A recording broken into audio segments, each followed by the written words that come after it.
It's the Tonya Burns show. Tune in right now. Like and share. Our city needs that vibe. Flint City News got truth to share. When we fight the darkness, we repair. Won't give up.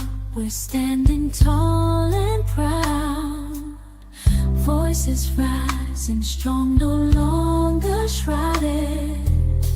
Residents deserve what's right and fair. Together we can lift the despair. We fight, we win, we break the chains. Tonya Burns won't stand out in the rain. Our city dreams will make them true. With every step it all renews.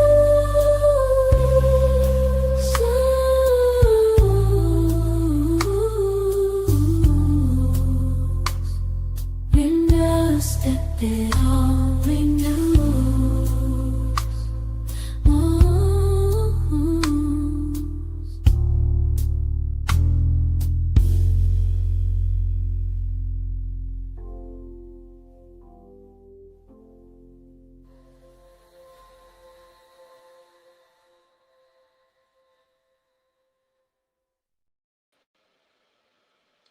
Hey, look, happy Friday. TGIF. Listen, y'all, it's been a minute. It has been a minute. And if you are in here with us, do me a favor, click like, share, and subscribe, and tell me where you're from. Tell me where you are from so we can have a little discussion. Let me know what's going on. So it's been a lot going on, y'all. It has been a lot going on. So look, I'm not ignoring everybody. I'm sharing this out to social media. Hello, Calvert Francis. Hello. Hello, Country Bama. Look, like, share, subscribe, ladies and gentlemen. Ladies and gentlemen. Look, we got a lot to go over. And I'm going to try to keep it to a minimum.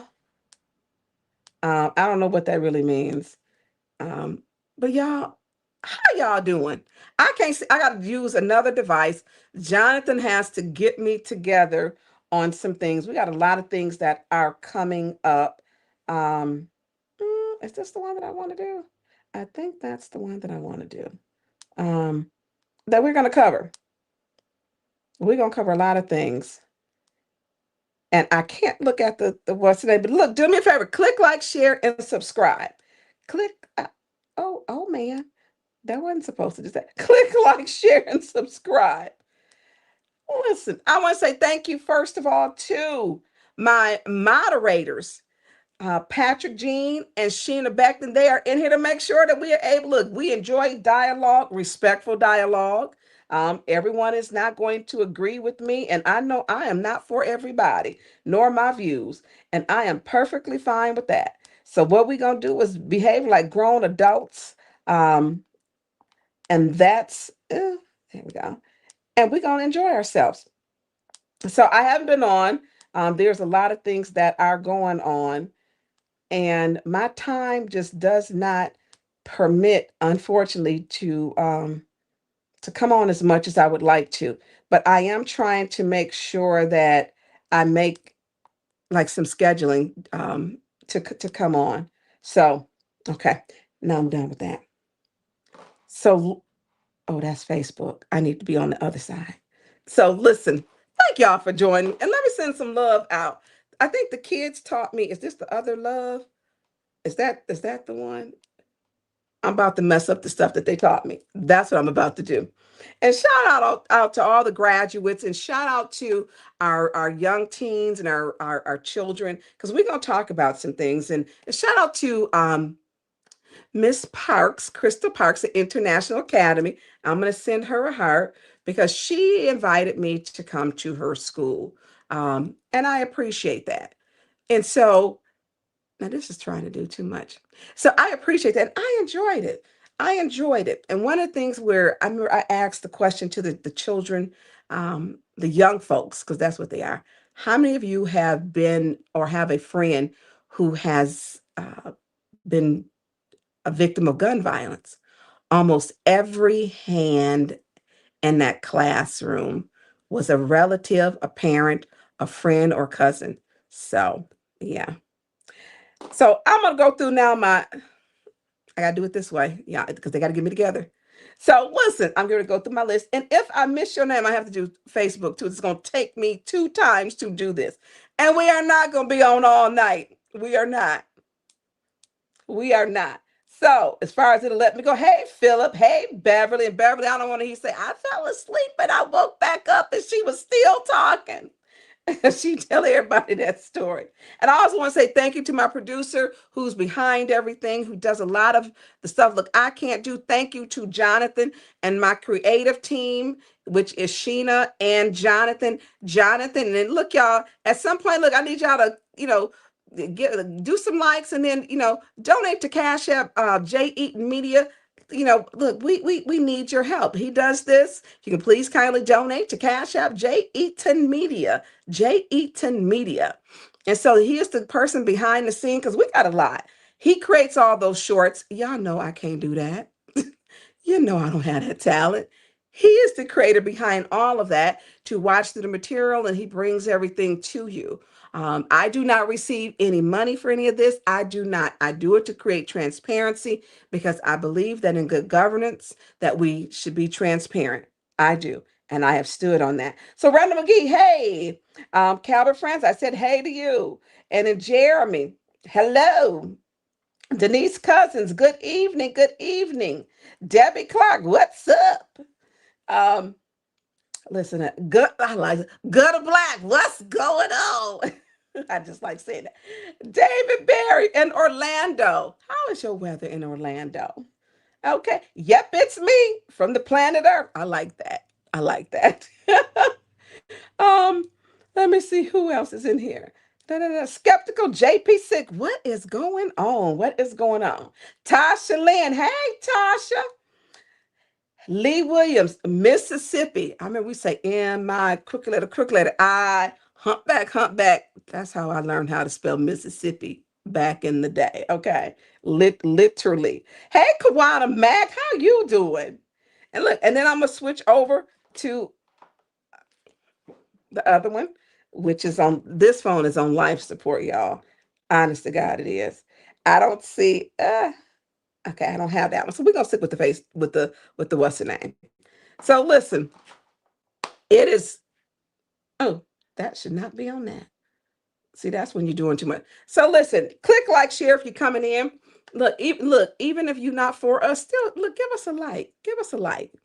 Give us a like. And then also, you'll be scrolling down at the bottom. Please consider donating to J Eaton Media. I cannot do this without him. His Cash App, J Eaton Media. Hey, C Wiz. Hey. So it's no secret. We have been busy. It's been a lot going on. And so we are going to, and I should have took an allergy pill before I start this, but I would be asleep. So no secret, I am running for mayor. So if we can put up the, what's the name? I am running and I put a lot of thought into it. I did not, hey, Jared Breckenridge, look, I like the sound of that. Thank you, Jonathan. So I literally, there was a lot of, politically, Flint has a very different climate. It is different. It's very cliquish. And for me, it is really about being fair and for the greater good of the whole of the community. Things were changing, things were moving. People were saying, oh, but she's not running. She's not going to be able to get her signatures. Let me tell you, to everybody who got out there and helped, who was with me, look, y'all rock. I am sending y'all love because I'm telling you, I went through a whole phase. I couldn't do nothing. I had pericarditis. And I think we talked about that. And I couldn't do anything. I couldn't walk upstairs. I couldn't clean my house. I couldn't go nowhere. I had to be still. I did go to 3 council meetings, And I think my doctor's office, they knew because some of them watched me. Shout out to Dr. Manazzi in South Saginaw, almost in Grand Blanc to McClandish. And then I brought my butt home. But I was literally on the couch, couldn't do anything. So I am well, I am excited, I'm ready to go. I love engaging with people. And so I literally, for months, probably more than that, I made a decision first with my family. Uh, because one, we know Flint politics is brutal. My kids have been brought into this. My kids have been brought into this actually by Mayor Neely before, which he's mentioned my children. And I don't do that. Um, I don't.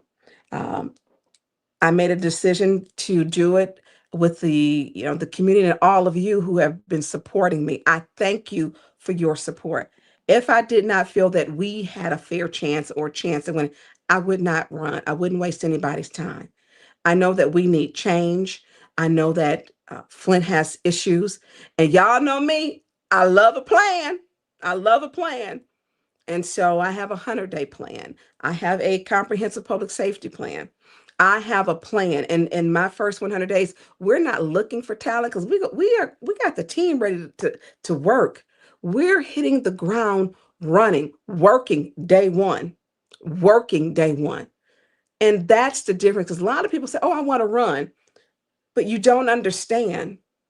And there was in Flint's climate is different. And being even on council, there are things that you see me asking questions, all of you. Hey, Donnell Meredith, not, and if I missed anybody else, I ask questions because I read and I do my homework. We deserve people in leadership that cares. We do. And we have to listen to the people. It is hard to come into Flint. If you didn't watch council, you're not going to know what's going on. You just won't. And when people say, oh, well, council fights all the time, that's not necessarily true. You have to look at what were the council members fighting for? What were they fighting for? Fighting to find out how much they spent in ARPA funds. We all deserve that. That was your money. Fighting for where's the plan for water? Fighting for that. Fighting for transparency. Look, still asking for the check registry. I don't know how we're going to do the budget, and we don't know how much has been spent. We had trash hearings. We know that contracts were shredded, that the deputy director, Mike Brown, shredded contracts. He was told by the mayor to get the contract off the CFO's desk and to shred it. We know these things they have happened. We know they said that it was almost $9 million more that we're paying for a contract with priority than it was Green for Life. It's not a science. You put the garbage to the curb, the truck picks it up, they throw it in the back, and off they go to the landfill. So there's been a lot of things, and along this journey, we have done it together. So when I say we are in it together, Flint, I mean that. I mean it with my heart. I believe it. I kept my promises. And what I couldn't do, if I needed to change or redo, I talked about it. I talked about it because it's changing. It changes a lot in Flint.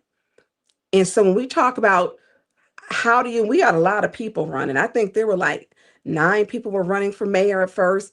Was it 40 some people running for city council? If a person has not come to city council, I would not vote for them. I'm being honest with you. Because you've got the Roberts rules, council rules, you've got the Flint City Charter, the Michigan Constitution. There's so much. And if you don't know all of that, you're going to enter into that and you're going to be lost. Someone who is seeking any office should have been a part of that office and of the community, because Flint is not like any other community. When people say, oh, the kids were poisoned, yes, they were for 18 months, and lead doesn't leave the body. It does not. And so when we say that, people have to understand, why are our children angry? Why are our children out here doing all this crazy stuff? Because lead affects the brain and it affects how you react. And so when people don't understand that, and people want to do things to our children and not understand what caused it, you have to understand. I have been consistent with saying we need a comprehensive public safety plan. We need our own gang task force. We have. Right now, Chief Green isn't taking my calls. Hasn't taken them for a while. I don't know how a police chief would not take your calls. When literally I have parents and people saying, hey, and I've emailed him, I have texted him and called him, and he doesn't return calls. When parents are saying, hey, my child wants to talk, and you don't call me back. No, that's inexcusable. When they want to tell you what's going on and you don't call me back, this is, it's not about, even though it's political season, it's not a credit thing. I will never put politics over people. I will never put politics over people.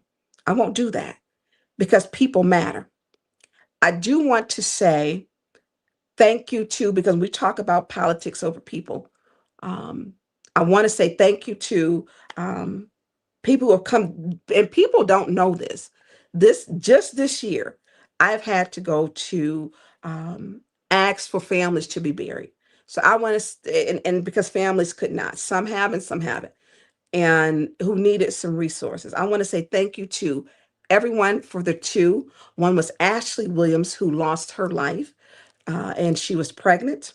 Her mother's Kathy Williams, and she was shot 3 times. They have not found her killer or her murderer.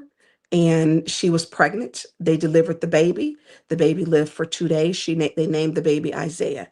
And I want to say thank you to Sheldon T. Banks Funeral Chapel for bearing that family, taking care of funeral services, and making sure that family didn't have to worry about him. Second family that he took care of, I called him and I asked him to take care of. It was in my ward. But Tahari, I want to say thank you to him for taking care of the funeral services and giving her a beautiful home going. And he worked so well, him and his brother, with the family. And that's when I say community saves the community. I want to say thank you to Creative Eye Candy, Candace Stocker. She wrapped the casket. I want to say thank you um, to the print shop on Ann Arbor. They printed the programs, which were beautiful 8x11. They were designed by Candace Stocker. These were people working together to make sure this family could grieve this young, beautiful, smart girl. I want to say thank you to Tots and Lots, Celeste. Um, I want to say thank you to Mary Sam's florist in Flint for the beautiful flowers and the beautiful spray of flowers. And so when I went to the community showed up for this family. And that's what it takes. The community has got to come together to save the community. This little girl went to bed that night and she was a winner, just a winner, won her track meet, and did not wake up the next morning. So keep the family of Ashley Williams and of Tahari Knox in your prayers, because we're going to get into some things. We're going to get into some things. So I am running, and I appreciate everyone who is supporting me. Um, and I'm not going to be a divisive person because it's going to take us all to come together. We are stronger together, and I truly mean that. I mean that. And there's some things we have to get over and get past, and we do. And this community needs to heal. And to all the naysayers, I bit my tongue a lot. I bit my tongue because some things were about the families, but to the people who ran them out, and I called some people. You saw some of they posts with all these non-factual accusatory things, and I called them up. That changed because they didn't know what they were talking about. I will never put people or politics over people. I won't do it. I will not do it, and I have not done it. I have not. So let's get started with our first one because y'all, we're gonna have some fun. Look, hit that like button, click like, share, and subscribe. So yes, I am running. I appreciate everyone who was on here tonight, and thank you for your support. Sheldon T. Banks and Martin Banks. Put that one back up, Jonathan. And Martin, I'm sorry, I need to say both of their names. Sheldon Banks and Martin Banks, our licensed funeral directors. Yes, and they took care of that family. I appreciate what they did. Because literally, Sunset Hills on Sunset Hills, the cemetery. I want to say thank you to Alexander. I missed him. And I'm going to tell you, I went with the family out there to the cemetery. Literally, walk the lot with them. That is not something with, I'm a mom of 3. And that was very, it makes, when you know that this family is going to have to be there. And then I looked across and I'm like, hey, when the family was leaving, I did ask Alexander, who runs Sunset Hills, I said, can you straighten up my grandmother's grave? Because her headstones had gotten a little lopsided. My mother was a grandmother. This little girl would never grow up to go to the prom, go to a Sadie's Hawkins. She'll never have a driver's license. She will never go to college. And it was senseless. It was senseless. And so I want to say also thank you to Sunset Hills for Alexander for making sure that she was taken care of, because they buried her, gave her a home going that was beautiful. It was beautiful. And I want to say thank you to St. Mark Church. Sorry, Pastor Thompson, and sorry, I got a whole list of folks. Thank you, Jonathan Eaton. Thank you, Marcellus Calvin, and thank you to Pastor Thompson for officiating it. When I say I went to folks, not one person said no, and they gracefully and did it and didn't say no. We're doing this. I appreciate the community coming together, and they did it for Ashley Williams, the same thing, who was the 23-year-old who was shot and was pregnant. So it takes the community to come together to save the community. So let's go on to I'm sorry, Jonathan, I'm done now with the thank you. So let's go on to the first thing. So our first thing that we getting ready to get into, y'all, is going to be,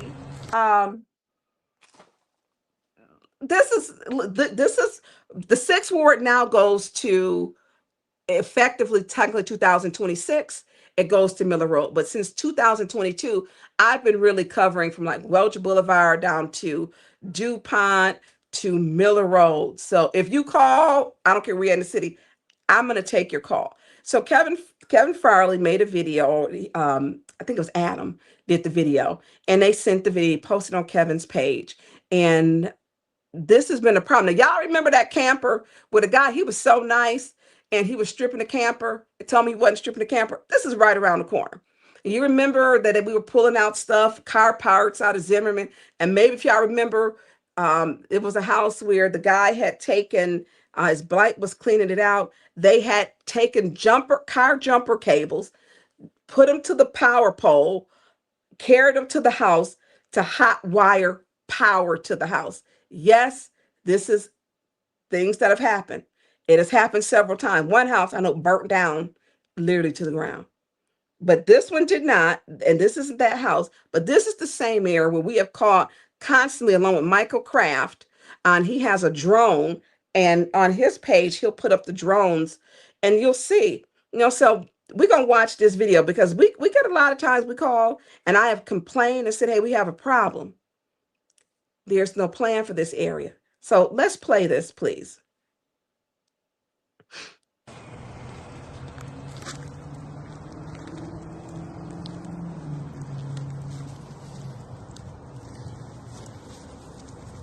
Jonathan, it sounds distorted. Why in the fuck you'd be in this damn house? I got try to get some food in here, but it's impossible to go inside. Disgusting. Oh. Why are you doing in this house? This is not your house. I know, this is not, they were outside. I'm just picking it up like this. This is not your house. I know, but I'm not helping you. This is not your house. I didn't even go in. This outside. Why are you taking stuff out of this house? I'm not taking that. Why are you in this house? I wasn't inside. I just working outside, picking it up. No, I'll help you if you want it. I'm in the neighborhood. I know who's getting it in here. I can help you. I just trying to get some food outside. I pushed the guy outside. They were coming in here. They were trying to take the fucking the cables and shit. I stopped them. Good. Yeah, I swear. And I know the guys who's doing that. Like who broke those things. Who's breaking in the house? His name is James. Jay Smooth broke into first. And then bro, I mean like every fucking body. I closed it once. They fucking busted open again. Do you know where this guy lives? Yes. Where does he live? He was, Jay Smooth was living in, what was her name?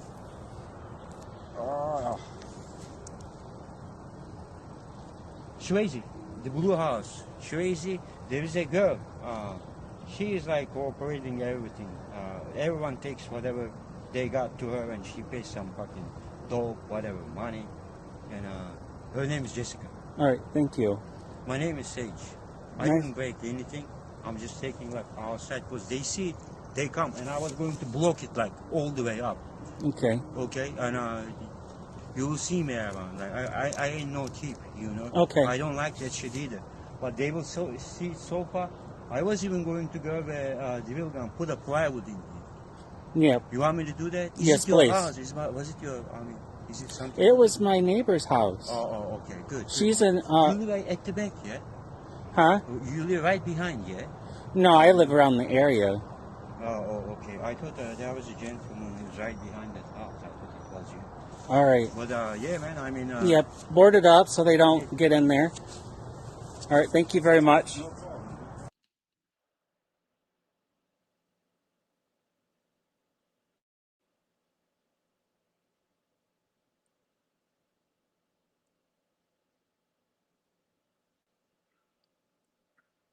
Now, somebody please contact Chief Terrence Green because Chief Terrence Green is not taking my calls. So he has a whole person telling him who broke into the house. So, Chief Green, the community is coming together to solve the crime for you. So, I know some of his people are watching. You don't want to take my calls. We could have did this privately, but now we're going to do it publicly because I'm tired. I'm tired. I'm tired. I will not put politics over people, but you have been doing that. So hopefully Chief Green can see this. This man just told it's a drug house. So if we go publicly, he usually this is what I have to do before to get stuff done. So you heard it right there. The community is coming together to save the community. They don't want to live like this and they're tired. And I've called. I don't even have a contact anymore. And it's fine if you don't want to talk to me, Chief Green. I'm fine with that. Give me someone who I can talk to because you still have the duty as the chief. He still has a duty as the chief. But you might want to know that Mayor Neely is calling former police chief Tim Two Guns and asking him, does he want to come back? Because crime is out of control. You might want to check on that while you're not taking my calls, okay? I'm just saying. So here it is, an act of being mean. Nice guy seems like, just like the guy with the trailer who left me all the notes. He left me all the notes. So it's time for us to take things serious. And I appreciate when residents put it out there because people they're feeling hopeless. Hopelessness is real in Flint. They want to sell their house. They shouldn't have to sell their house. They should not. They should not. And so when we talk about you're entitled to quiet enjoyment, or when you call, you expect someone to show up. What is your plan? I mean, and this is right behind Zimmerman. I've been stating that we have got to get this area taken care of. But you know what? He don't take my calls. So residents, go live. Let's put it out there. Make them come up with the plan, which he keeps claiming he has a plan. I'm not seeing it, but we're going to talk about that. So maybe he'll see this and he can head over there.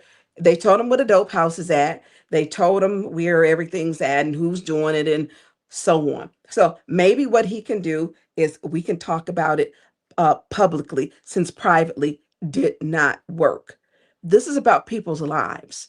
And people are tired of they breaking into their cars. They're dropping needles on the sidewalk. They're passing out on the grass, literally high from overdosing. And people have children.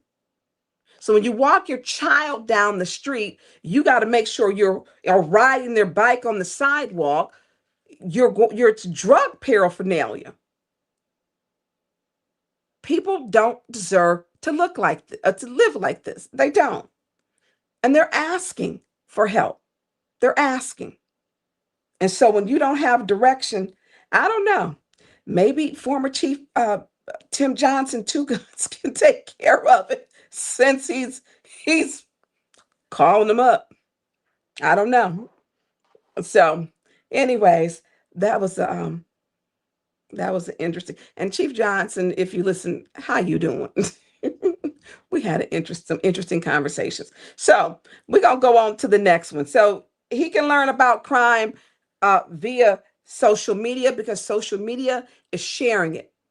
People are talking about it. We had the shooting on DuPont where they came back again. Was it 2 days in a row? And shot the house up in the 5,000 block. Okay, let's put up the next one. 5 teens, parents, you have a part in this too.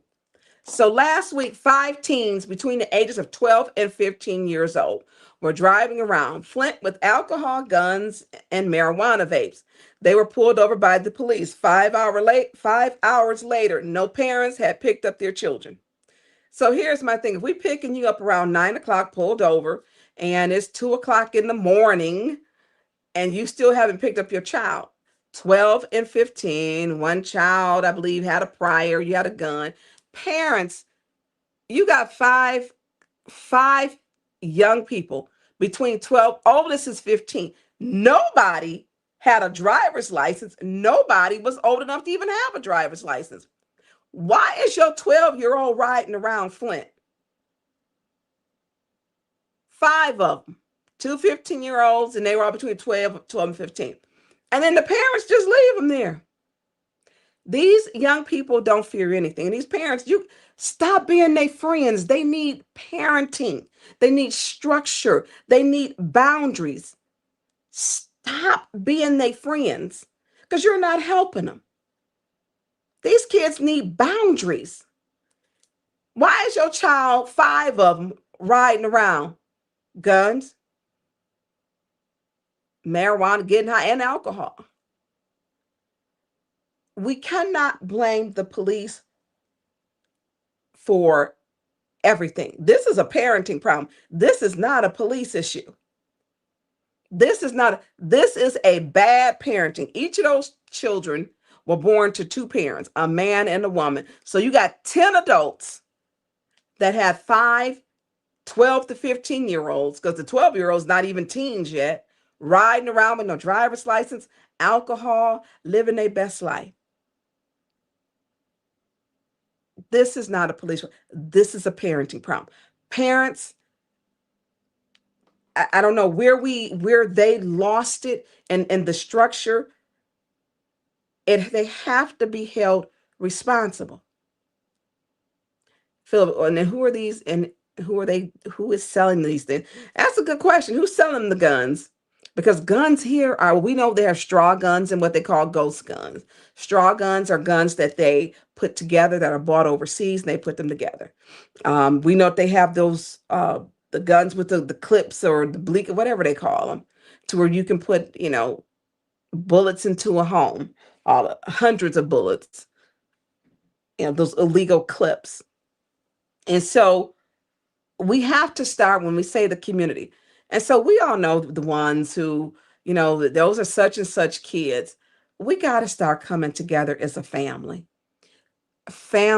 and friends. We have got to. We got to start loving on each other more than we despise them. And we got to get to these kids before the streets get to them. These kids don't even think about living. I remember they say, oh, if I live to 25, then it became 21, then it became 18. Now they don't even say about living.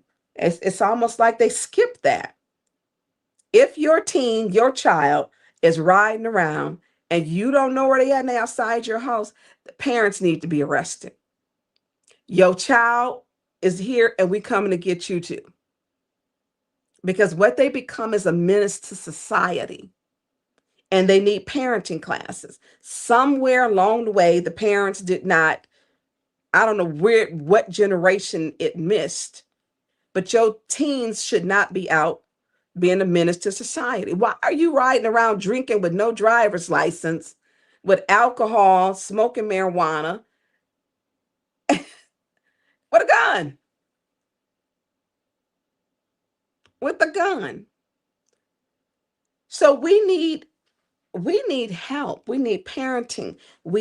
These kids need structure. We need our faith-based community. And people say, well, these kids need programs. These children, 12 to 15, they're not thinking about programs. They're not. and marching. That's not where they at. These kids, what they call their little sets, and you know where they be at? The gas stations. Y'all remember clubs? They called it Club Sunoco, and now it's Amico. I wrote an action plan. Worked with the owner of the service station. It's not Club Sunoco anymore. It's not. All that was shut down, and that was right before I wasn't even elected and worked on that. And so when we put a plan in place, plans do work.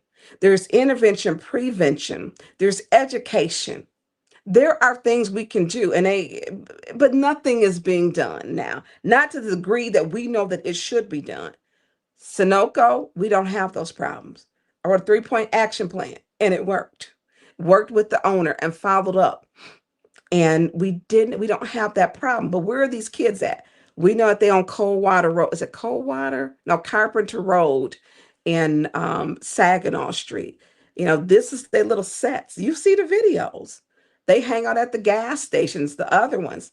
And so those are not in my wards, but we know where they at. We know that where they hang. We know that last July, August 1st, July 31st, August 1st and 2nd, we had 22 shootings within like a 2-3 day period. 22 shootings. One was 17 people got shot down off of Industrial Street. 17. Chief Green still hasn't said how many people were shot. You know how we learned the exact number? Because when the press conference happened, he didn't have it. He wouldn't say it. I think he's still counting. But what we did find out was when they sprayed the barbecue downtown, and one of the officers said 17 people got dropped this past Saturday because they had to go there. Officers, they see that all the time. They don't want to see that. How do you become immune to that? And so 22 people were shot during a 2-3 day period. 2024, 10 children were shot. 6 were fatal. We have a gun violence problem.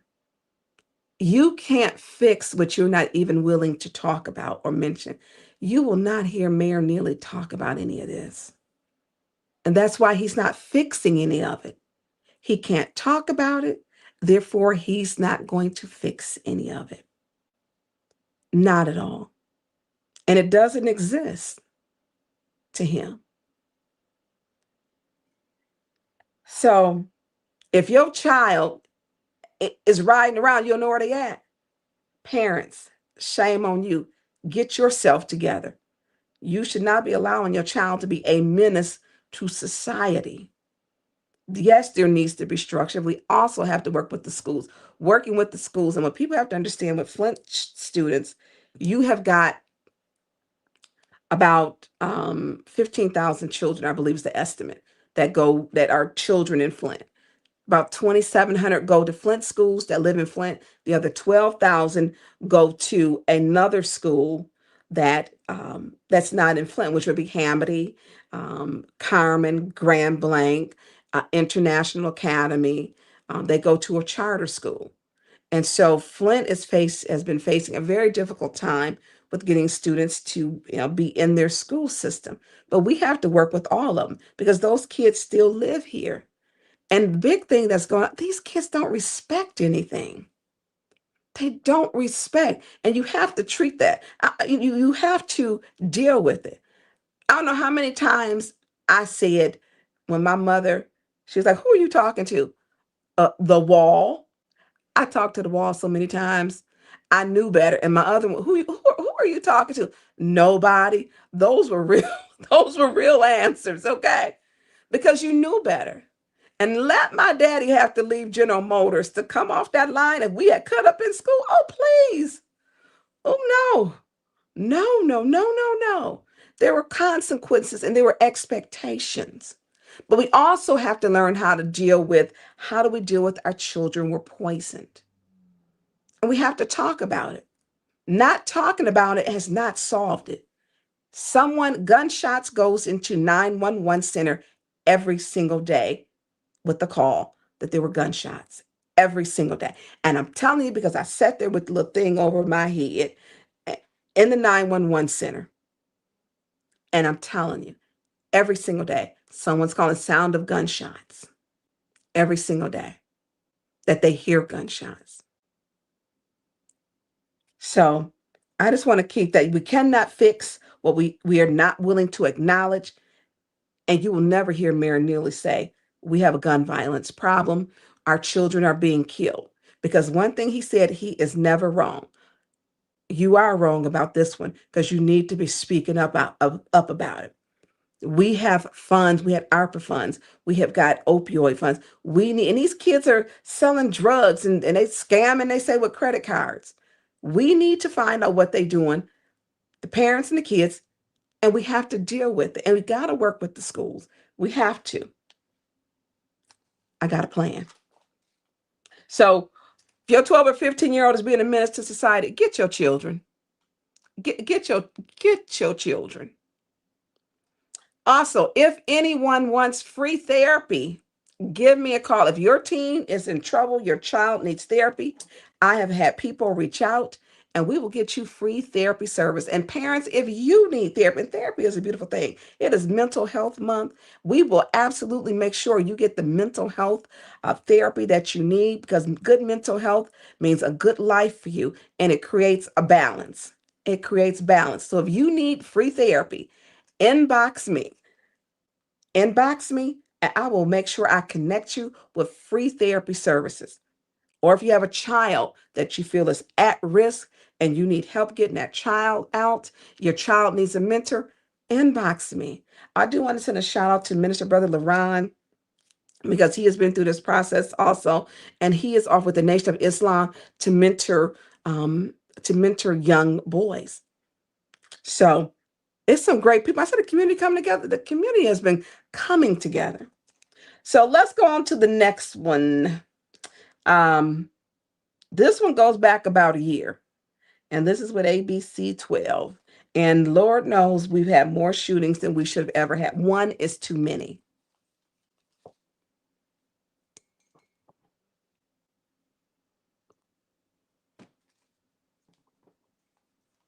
When a shooting happened Wednesday on Berkeley and Donaldson Street in Flint, information was posted on social media from an unusual source.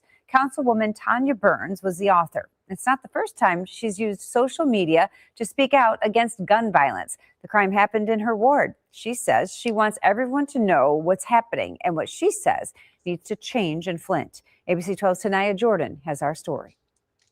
Councilwoman Tonya Burns is turning to social media, not just to speak out, but to spark change. Social media is a way of letting people know this is happening in your neighborhood. I've always used social media to raise awareness, because one thing I want parents to know, you're not in it alone. Flint 6th Ward Councilwoman Tonya Burns says when gun violence hits her community, silence is not an option. I'm not going to be quiet, because I don't want to see another rest in peace t-shirt at a funeral. Burns on Wednesday sharing a video on social media highlighting another shooting incident in the 6th Ward. We had a shooting the other day where you can see there's glass still there from the back window, and then also a side window which was shot out. Then also there was numerous gun shell casings. Right now that person is in the hospital fighting for their life.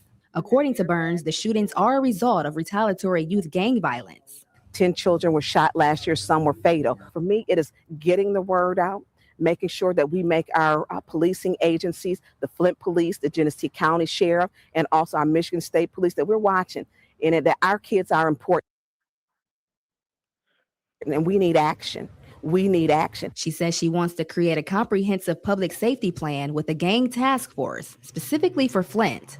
We have got to get involved. We can no longer stand idly by and say we don't have a problem. We have a problem. We have a serious problem. Flint Police Chief Terrence Green says the department has a detective sergeant assigned to the FBI Violent Crimes Task Force with the primary responsibility of tracking gang activities in Flint. Green adds that another team called the Special Investigation Unit also investigates gangs and narcotic traffickers in Flint.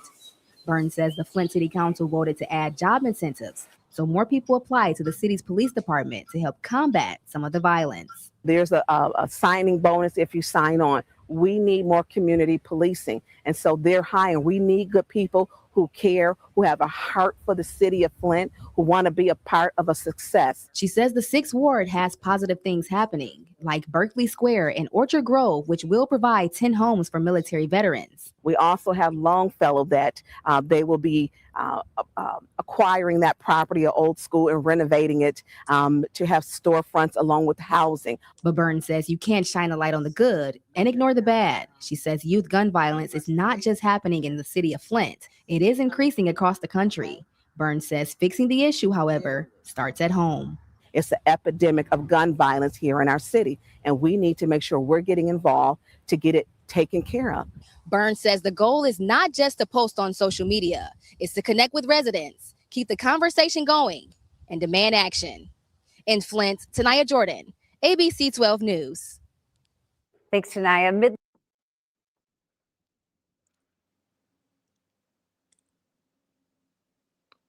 Thank you. So I want people to understand, I didn't just start this.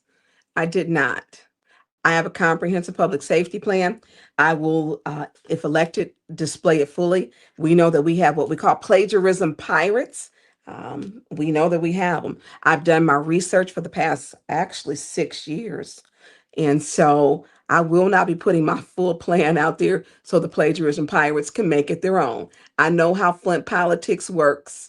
Absolutely knows how it works.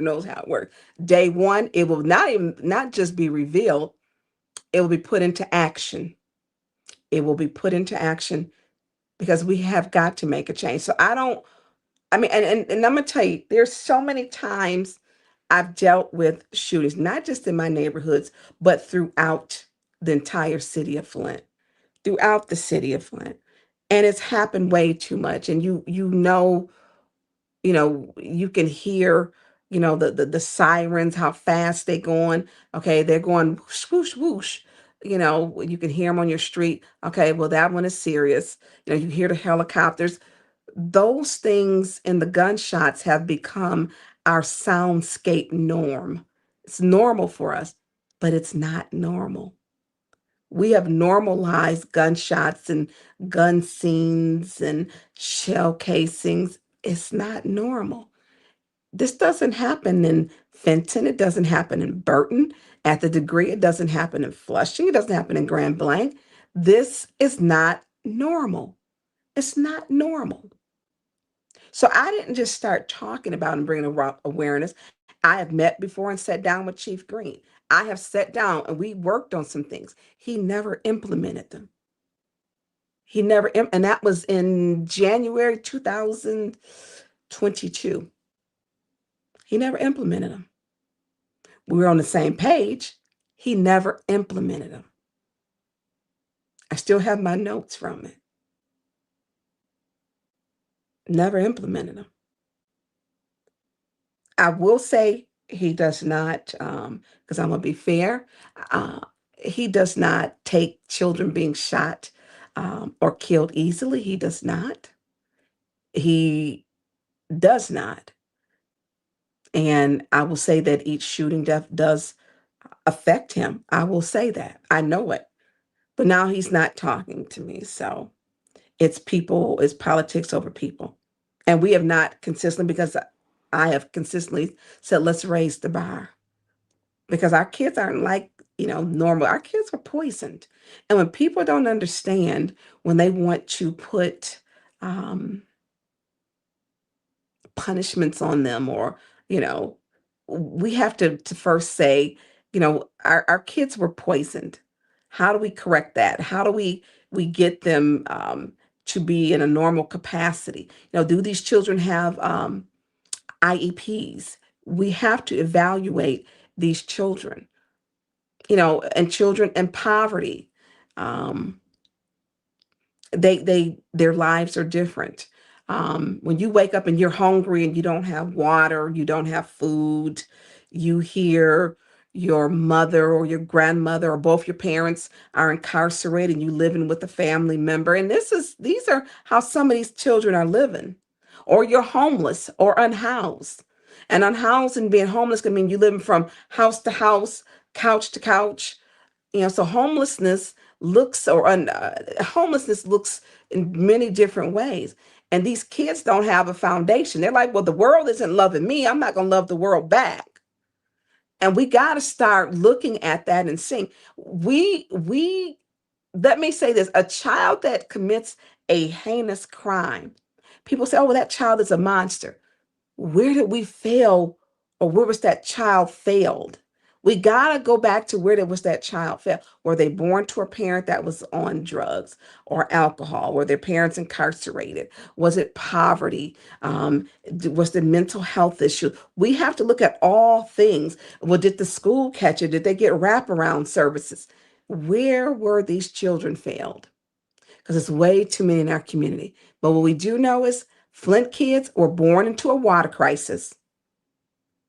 And what they were born into a water crisis, and they drank the water for 18 months. For 18 months.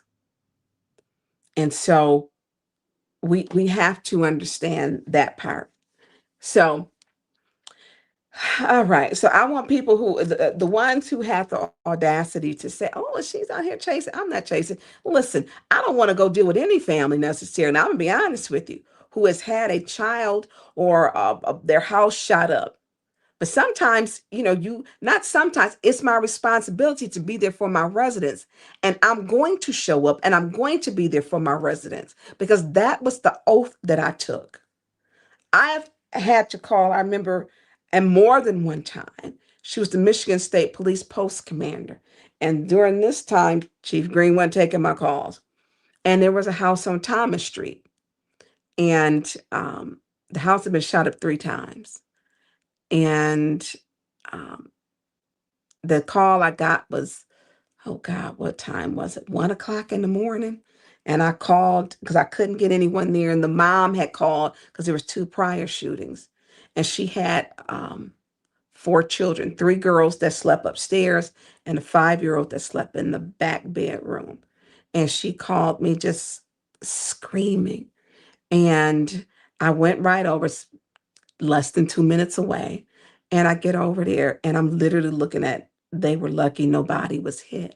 And we know that every time that doesn't happen, that people do get hit while sleeping in their bed. Trinity on Canterbury Lane, Banbury, there were 2 teens who died. We know that Tahari on Altoona Street. We know that Pulaski Street, a 10-month-old baby and the grandmother lost their lives because of gun violence. The house was shot, and I can keep going on. So when I got the call, I called Post Commander then Yvonne Brantley, and I said, she knew I was. She didn't even say hello. She says, "Give me the address," and I gave her the address on Thomas Street, and she said, gave her the address, and then she said, "I'm on my iPad. I'm dispatching. I gotta find her." She was in the bed, and she didn't live here in Flint as the post commander, but she was on it like that. And that's what it takes. You got to have passion for your community. She did community policing. She had the Michigan State Troopers in here. She had them doing activities with the kids. And that's what it takes.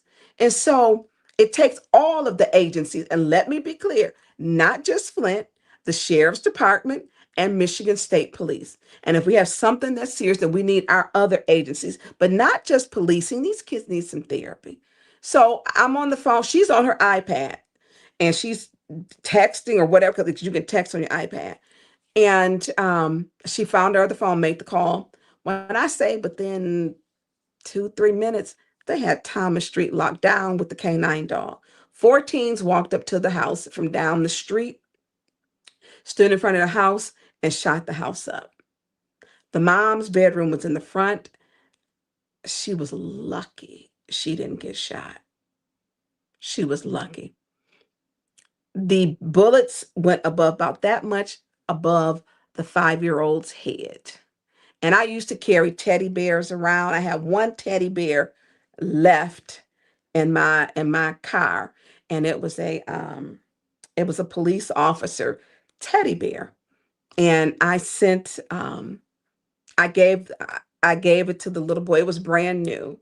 My child's father, he was like, look, give this to one of the kids. I think you ought to teddy bears. And he had never used, we had given it to him for a Christmas gift.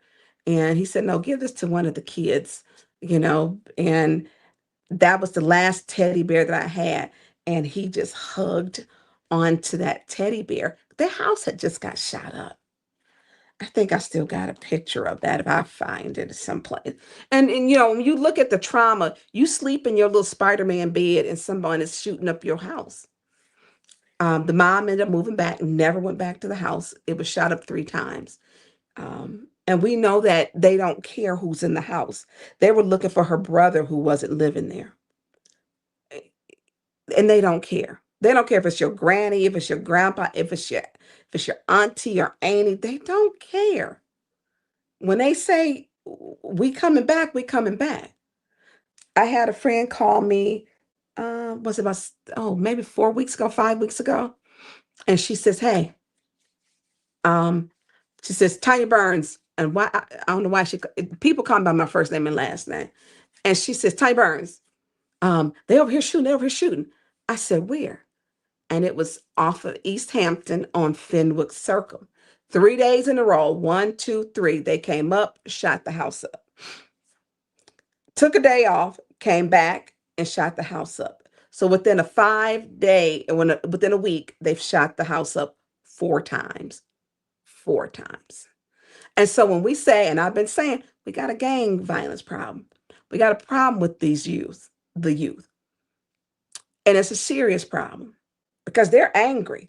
They're angry, and I was saying, I had said at one of the schools, I said, so what do they shoot people? What do they call them? Your homies? They was like, Miss Burns, no, it's called your peoples, your peoples, because some of these, and they're friends and not even really friends. Some of them never knew them. And they're saying, because you talking about them, you disrespecting them on Instagram beefs, literally Instagram beefs. And then they rap about it. They rap songs they will put on Instagram and on YouTube, on social media. And this is what they're killing. You can't bring back that life. You just can't. So for those who try to say, which is amazing to me, I know it's really disappointing. Sometimes you need to be there just to comfort someone. Sometimes it's for resources. Sometimes it's to get the parents to say, enough is enough. I need you to talk to the police and to get you to move to another state. It's my responsibility to show up to do what I can help because they don't trust the police. But a lot of these families trust me. And I'm okay with people saying stuff about me because if it means a child is going to live another day, I'm okay with it. But where have you been when you running your mouth? And I called some folks up. I called them and said, hey, when I had time, it was days and days later. Because I'm going to tell you, that little 9-year-old girl, that one was hard. That was hard. And she was outgoing, but she's not the youngest victim. We've had 9-month-old, 10-month-old, 11-month-old, 2-year-olds, 3-year-olds. We have got, I remember we went through a year, Jamaica called me. It was her little godson and Deborah's son, and 16 years old. And that year it felt like 5 or 6, 15, 16-year-olds who were shot. And it's not normal. And we look at our kids and how our kids grow up. I thank God.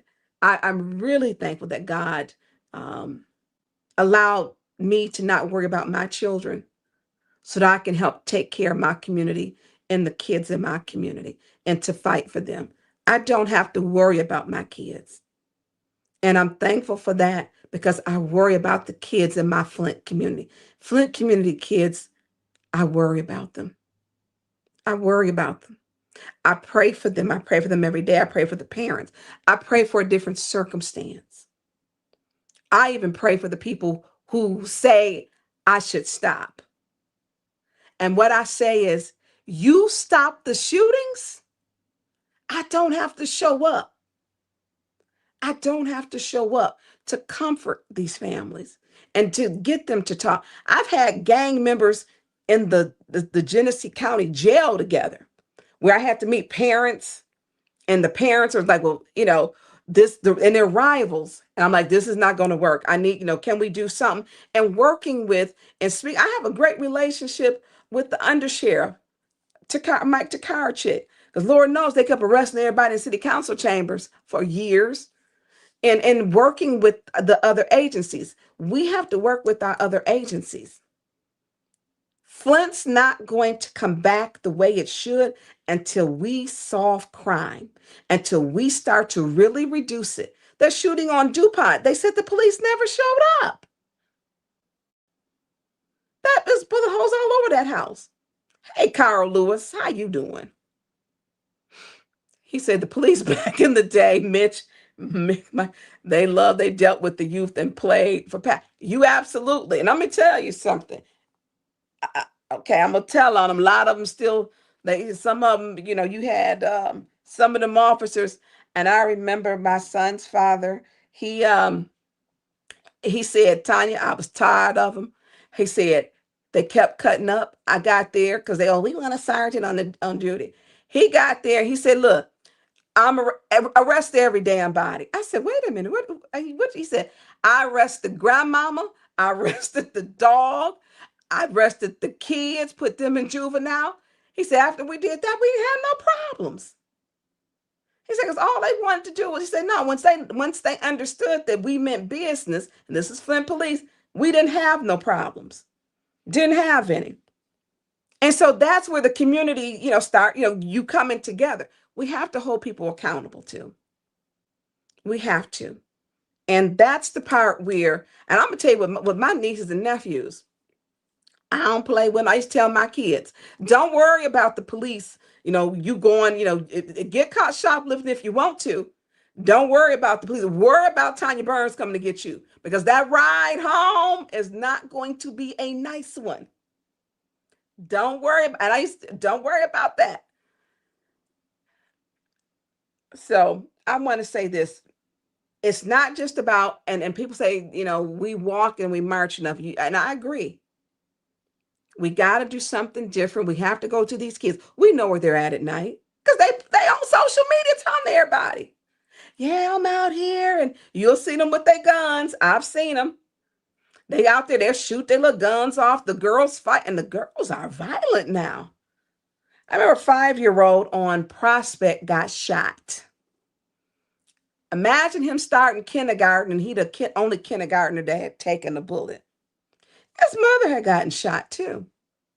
Imagine a kindergartner going in and he had been shot. She's like, yeah, he took that. But what did you talking about? He took that bullet. And this is where we talk about our family values. We need our faith-based community to come together. I've never seen Flint so fragmented, not in my entire life. And it's time for us to all come together, whether you're Baptist, Kojic, non-denominational, Protestant, whatever you are, AME, African Methodist, Episcopal, whatever you are. We have got to come together. We need the faith-based community. We need them. We need them. We need activities for the kids. A lot of these churches have got gyms. We need basketball leagues with the churches. We can do this when we come together. But what we can't afford is to not continue to do anything. We got a gang task force. Well, how's that working? It's not. Not when you got your street have more shots on it than mine. And you the chief? When we got ARPA funds, we set aside, I put on the floor, and 5 of us voted to give Haskell Center, because the kids needed something to do, $250,000. Also supported the witness protection program, and to make sure there was money for that, because sometimes these kids just they got to get out of here. Families have to go because it's so toxic. But we have to invest in our youth. If we want our youth to do better, we all have to invest in them. We do. I stop and talk to the kids when they out. I do. Talk to the parents. So We're going to go on to the next one. John, I said we weren't going to be on long. I feel like I didn't tell the truth to you. I'm sorry. I'm sorry. Look, y'all click like and share too, because I ain't been on in a minute. So I want to go to another one. So the next one is going to be, can we put that one up? Thank you. So this one was a drive-by with kids in the home, another one.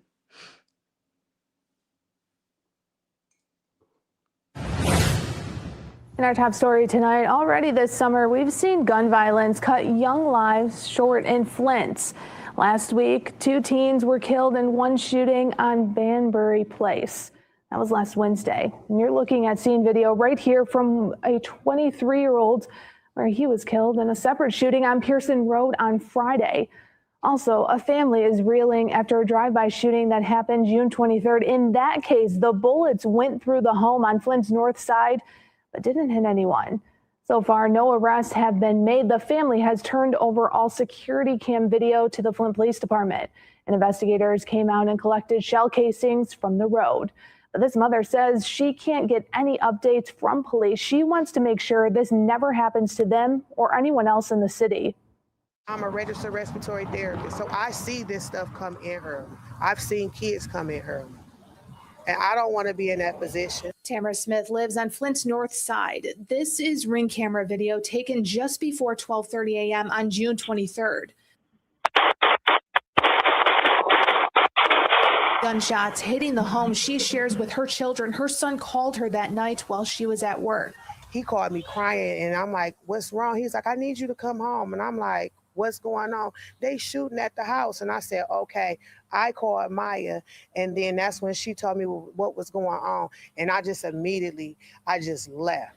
By the time she got home, there were bullet holes through the house from the front all the way to the back. She says while police have come out, she's not getting any answers as to why the person responsible hasn't been caught. And so I'm lost. I don't know what else to do. So I just figured I'll just contact the news. In addition to contacting Mid-Michigan Now, Tamara also called her city councilwoman, Tonya Burns. I took the call. She had my personal phone number. I didn't know how she got it. I did not ask her until the end because I need to hear her story. She's been desperate for help. Burns says she knows these drive-by shootings are a problem for families. People are scared their house will be next. And you feel like no one's helping.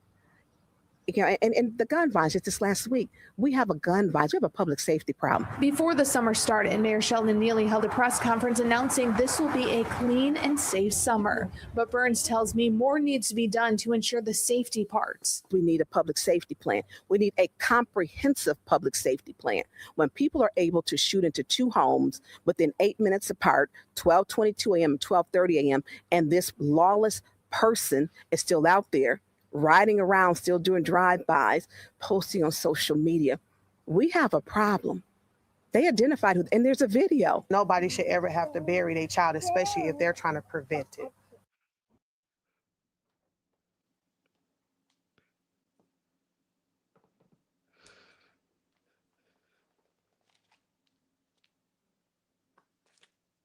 It's probably 20 videos like that, honest to God, and it's sad.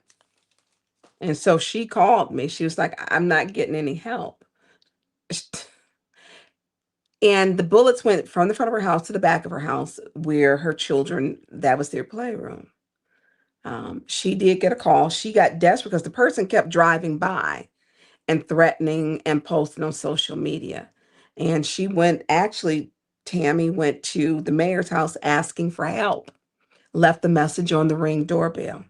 I got a call back from the state rep, Cynthia Neely, and she called me. First couple times she called me, it didn't register because she had blocked her call. Then she unblocked it and called me. And she said, hey, Tonya, how are you? I said, I'm good. How are you? She says, I don't appreciate you sending Tammy to my house or the person.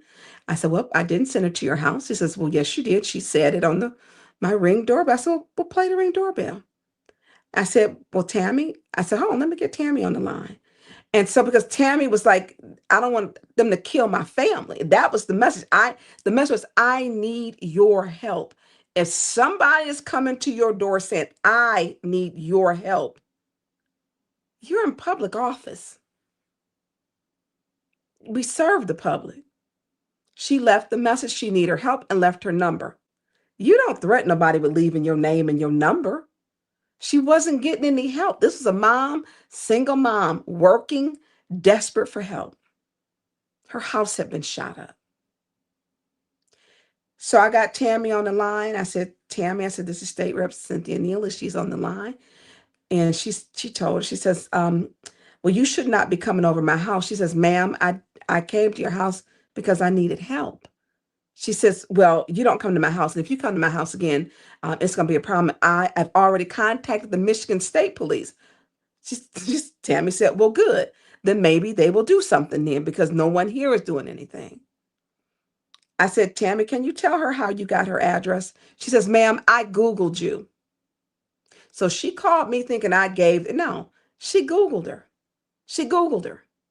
She Googled her. And then she told this mom who needed help not to come to her house and that she had called Michigan State Police when she was coming for the mayor because she was concerned because she didn't hear back from the Flint police. How out of touch can you be? City council doesn't have the authority to say to a detective or to direct anyone, I need you to do this. Where's this case at? They had a video. They knew the person. The person was actually recording on social media. To date, I don't think this person has been caught. And I don't know why, because they got name, number, everything. I don't understand. But we have to be compassionate. When people speak up and they need help, they need help. I don't know how many gun scenes and gun violence that we've had. Okay, let's go on to right before, and this one before we get it started, we had budget hearing 1 week before this stabbing, and then that night someone had gotten hit. I had said at the budget hearings, and we could just play. I'm at the budget hearing, and I said to Chief Green, Chief Green, I said, you need to strategically place vehicles. I said, because right at that Ballinger and Flushing Road, they speed. I had then 4 people who were hit. 3 passed away, 3 died. About 2-3 weeks ago, I had a 5th person that died. And so, I know at this time, sorry, there was only 3. And so at the budget hearing, I said, if you strategically place someone in the Save-A-Lot, because stuff goes down in the Save-A-Lot, Save-A-Lot's been robbed and there's been some issues, it's a deterrent. Just have them sit there. They can keep, have them dispatched to go from there. But we need, presence of the police. And he told me it's not a problem over there. It's not a problem. Yes, it is a problem. 1 week later, we had this stabbing. Can you play? We're going to play just a couple minutes of the video. Some say it was a fight. Someone was bleeding. It is at the Save-A-Lot corner of Ballinger. It is roped off. They are investigating. So this probably happened about 35 minutes ago, and you can hear nearly up and down Ballinger how fast and quick that they were going. Is there anything, we can do? I think presence of a police officer and strategically placed is a deterrent. We've got Save-A-Lot that's up there. We've got Amico, used to be Sunoco. Just strategically placed, slows them down also, because people don't feel they see a presence of the police. So our traffic enforcement is guided, it's evidence-based and data-driven. So we focus on the locations where the data is high. No, Ballinger's always high. Ballinger might not be as high as other locations. Some people would say that it was a fight. But then they're stating it was a stabbing, so it's not been verified yet. Someone was taken from the hospital. They did manage to get away and to come to get help at another business. So prayers that this person's okay, but they did say he was bleeding profusely. Okay, so look, 1 week before we had a problem up at the Save-A-Lot, and I talked about the traffic. Later on, after the person later on after the stabbing, that later on that night, someone was hit and killed by a hit and run again on Ballinger because they speed. And I keep saying it, they speed. I wrote a reckless driving ordinance, had it in, and my colleagues helped to support it, that it's enforced for sliding, speeding, to enforce it. The figure eights that they do, that was passed, I think, in 2022. And I thank my colleagues at the time because we were able to get some things done. And so we know this day, Save-A-Lot, the stabbing, and then another person lost their life on Ballinger. 2 weeks ago, another person, I was sitting in my living room and I heard the boom, the thump. And I was like, I know that sound. I was on with Stephanie. I said, Stephanie, I think there's an accident. Open up the door and I look out and I see a group of people around. I walked down. I called 911 when I was in the house, walked down. I had on my suit shell, which is a blouse but no sleeves. I didn't realize it. And I walked down and it's a motorcyclist in a car, and a big crowd of people. And in the crowd was, they were having a day party, I believe, because they end up fighting each other down there. And it was, we talk about the traffic and the speeds. They're fast. So that was 4 hit and runs that I can count that I know of. I don't know if it's more, but I do know of 5. 4 people died on Ballinger. 4. 4 people lost their life on Ballinger. So, and that's in my ward from speeding. So it's my responsibility to pay attention. It's my responsibility to say and to talk about it because we have to do something about it. And they speak because they don't fear the police. We don't have enough police. We don't. We just don't. So 1 week before I told them, and then since that meeting, 2 people have died. Since that meeting, budget hearing, 2 people have died. 2. But okay. All right. We're gonna go on to we're gonna play the 911. So and we're gonna kind of lead into this because we had the mom who kept coming, and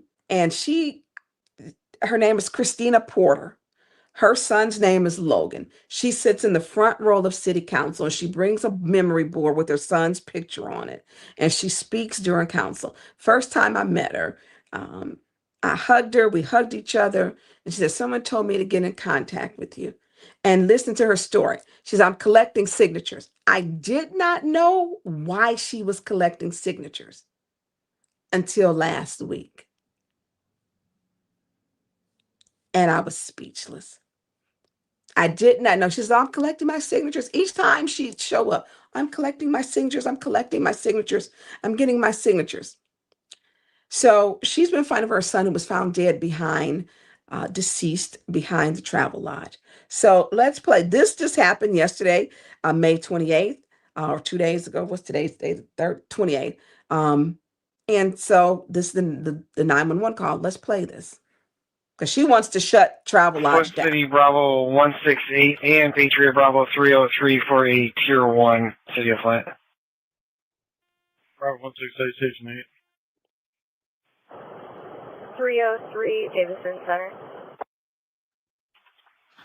Going to be at near the Travel in 2002 2002 South Shore Highway, just west of the property. Caller was there for memorial, and they will. Possibly 3 unresponsive subjects seated in a chair next to a dumpster, slumped over and didn't respond. Possibly 2 other patients laying on the ground with blankets over them. You do got 1 county. Copy. We're en route for Bravo 168. 303, we're en route as well. Copy. 303 Davidson Center. Going to be at near the Travel in 2002 South Shore Highway, just west of the property. Caller was there for memorial, and they will possibly 3 unresponsive subjects seated in a chair next to a dumpster, slumped over and didn't respond. Possibly 2 other patients laying on the ground with blankets over them. You do got 1 county. Copy. We're en route for Bravo 168. 303, we're in route as well. Copy. Patriot off of 190 for reminder PI, City of Flint. So this is where we know we have, and so data is collected, so we know where the hot spots. The hot spots are generally where they will put the cameras at, so they can monitor area, because we don't have enough police officers to survey. And let me be clear, I am not a supporter of flock cameras data. I don't like how they do data, but I do know that with technology is not going anywhere. It's not. I come from a background of doing security cameras, security alarms, and fire suppression systems. And so when we talk about these, places over here where we know are drug havens, drug trafficking, sex trafficking. Oh, one just went by. We know that there's a problem. This is where her son lost his life, and she's got to wait for the autopsy or to come back. And so my heart goes out to her. And there have been other homicides that have occurred in this place. So let's play Christina Porter, because I didn't know she had to get 1,000 signatures to talk to the mayor. I've never heard of such a thing. That's what I was told. I have been denied the opportunity time and time again to talk to the city mayor. I have been requested to receive a certain number of signatures would be worth his time speaking to me. Why am I not worth his time? Why do I need to get a certain amount of signatures to talk to the mayor? Why do I need to go through 4 or 5 different people, Dale this, somebody this, somebody this, somebody this, to speak to the mayor? I can't get 5 minutes of the mayor's time to talk about the death of my son? And I got those signatures last week.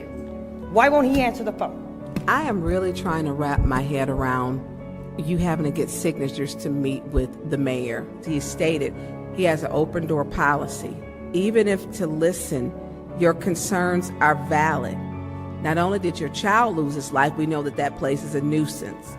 Not only that, we know that it affects the businesses next to it and around it. 1,000 signatures to be able to have a meeting? Then you're worthy? That's insanity. You are a mom mourning her son. Your son matters. 1,000 signatures. She had but 1,766. Christina, keep fighting. Keep fighting. Your son is worthy. Keep fighting. I've never heard of anything. And I don't know how, it is not a reality to say that everything is perfect in Flint. You don't speak it. You have to own it sometimes, because you need the community to help you. But if you don't talk about it and you keep saying either believe me or your lying eyes, is that what the thing that our grandmothers has taught us and our mothers? She had to get 1,000. That is ludicrous. It doesn't matter, when we talk about who gets preferential treatment, everyone is deserved to be treated the same. Every single person. I don't care if they have a drug addict, prostitute. I don't care. A homicide and a murder is a homicide. Period. A stipulation to meet with a public official is ridiculous. It's ridiculous. And it's wrong. It's wrong. So Flint is going into, we still don't have a DPW. Look, click like, share, and subscribe before we go. Click like, share, and subscribe, and then hit that cash out for J. Eaton Media. I couldn't do any of this. He does the videos. That is not my talent, not my skill set. I don't do that. When it comes to the creative team and creative side, that is Jonathan and it is Sheena. I don't do any of that. Jonathan does the videos and him and Sheena collaborate together. Then they get a finished product. I don't do it. I appreciate their talent, but if you could please kindly donate to Cash App J. Eaton Media. Please kindly donate to Cash App J. Eaton Media, because I could not do this without him. And we're going to start bringing you more shows. We're going to have them shorter. Now, don't everybody laugh at once. We're going to try to have them just 1 hour. We're going to try to do them in just 1 hour and then have more. I don't know how we're going to do this, y'all. We're going to do 1 hour. And don't y'all hold me to that, though, okay? But there's so much going on. I want people to know. I believe in transparency. I want people to feel confident about their government. And I want people, some things we need to break down. We need to break things down so that you understand. Carl Lewis. That was some 5 hours. Carl, we're going to knock it down to 1 hour. We're going to try to stretch it along. Stretch it along. And we got a lot to catch up on. We got a lot to catch up on. We do. We do. So listen, if you could donate to J. Eaton Media, Cash App J. Eaton Media, all of us John Salad loving this is greatly appreciated. But John's talent. It is appreciated. I appreciate because look, I don't get here by myself. And let me tell you, I have got one of the youngest teams that I work with, literally, because they are millennials. I don't know, Jonathan, what's after millennials? Is it Gen? Look, I'm going to get, is it, I don't know what is under millennial? If you under 25, what are you? I don't even know what Gen Z. Thank you, Gen Z. So Gen Z, we got Gen Zs. I have got some great talent that is working with me, and I love working with them. And it is funny when you hear people try to dispel lies and put garbage out there. Oh, Tonya doesn't have the young crowd. That is a lie. That is a lie. I work with young people. First of all, I'm a mom of every age, 20, 30, 35. And my kids with their friends and being relatable. No, I'm not for everybody because some people be on pure foolishness. And if you're on pure foolishness, I'm going to call you out because some of them need to be pulled by their coat collar. And hey, let me talk to you. And so it's funny when people try to brand you with something. That's simply just not true. I'm going to check people. I'm not going to allow people to get lies on me and let it grow legs and run. I have seen that happen. I have seen it happen. And some people are so believable with lies that I learned a valuable lesson with Mayor Weaver because lies were told on her that were believable. And I even believed them. And I had to apologize to her because I believed the lies. I did. They were good. They were good liars. Good liars. And found out they were not true. And when we first, her and Jamaica, we first sat down, I prepared food, invited her over to my house, and we went through everything about almost 9 hours. And it was a healing, women supporting women. Women supporting women. She deserved more support. She deserved to not be doubted. She's got some great things going on now, and I love her for that. And she still shows up for this community. She still shows up. And that's why we have got to, when people tell lies, we have a responsibility to correct them. And it's Sheena's another young one. Sheena's young. And I'll be telling Sheena, if I was a teenage mama, she would have been my daughter. Because her energy, and so I think that we have to understand that there's a space and a place for everyone. But what I'm not going to do, and a lot of things I let slide, I'm not going to allow people to lie on me. I'm not. And a lot of people, I will call you up and correct you personally. I will absolutely do that. But that 9 hours, I cooked, comfort food. I made homemade stuff. I fried some chicken. I did some guacamole. I did these little, I don't know what you call them. I do on rye bread. I did these little things and I had shrimp. I just did a feast of food so that we could talk. And it was healing. I think it healed for her and it healed for me and for Jamaica. And it was three women in a very real moment that we connected, that we knew that we needed to come together to talk about what people were trying to keep us apart from. And we did not allow them. Thank you, Philip Johnson. We did not allow. And if anyone who gave, I'm sorry if I didn't say thank you, because y'all know this has been a lot been heavy on my mind. Thank you for everyone who has donated.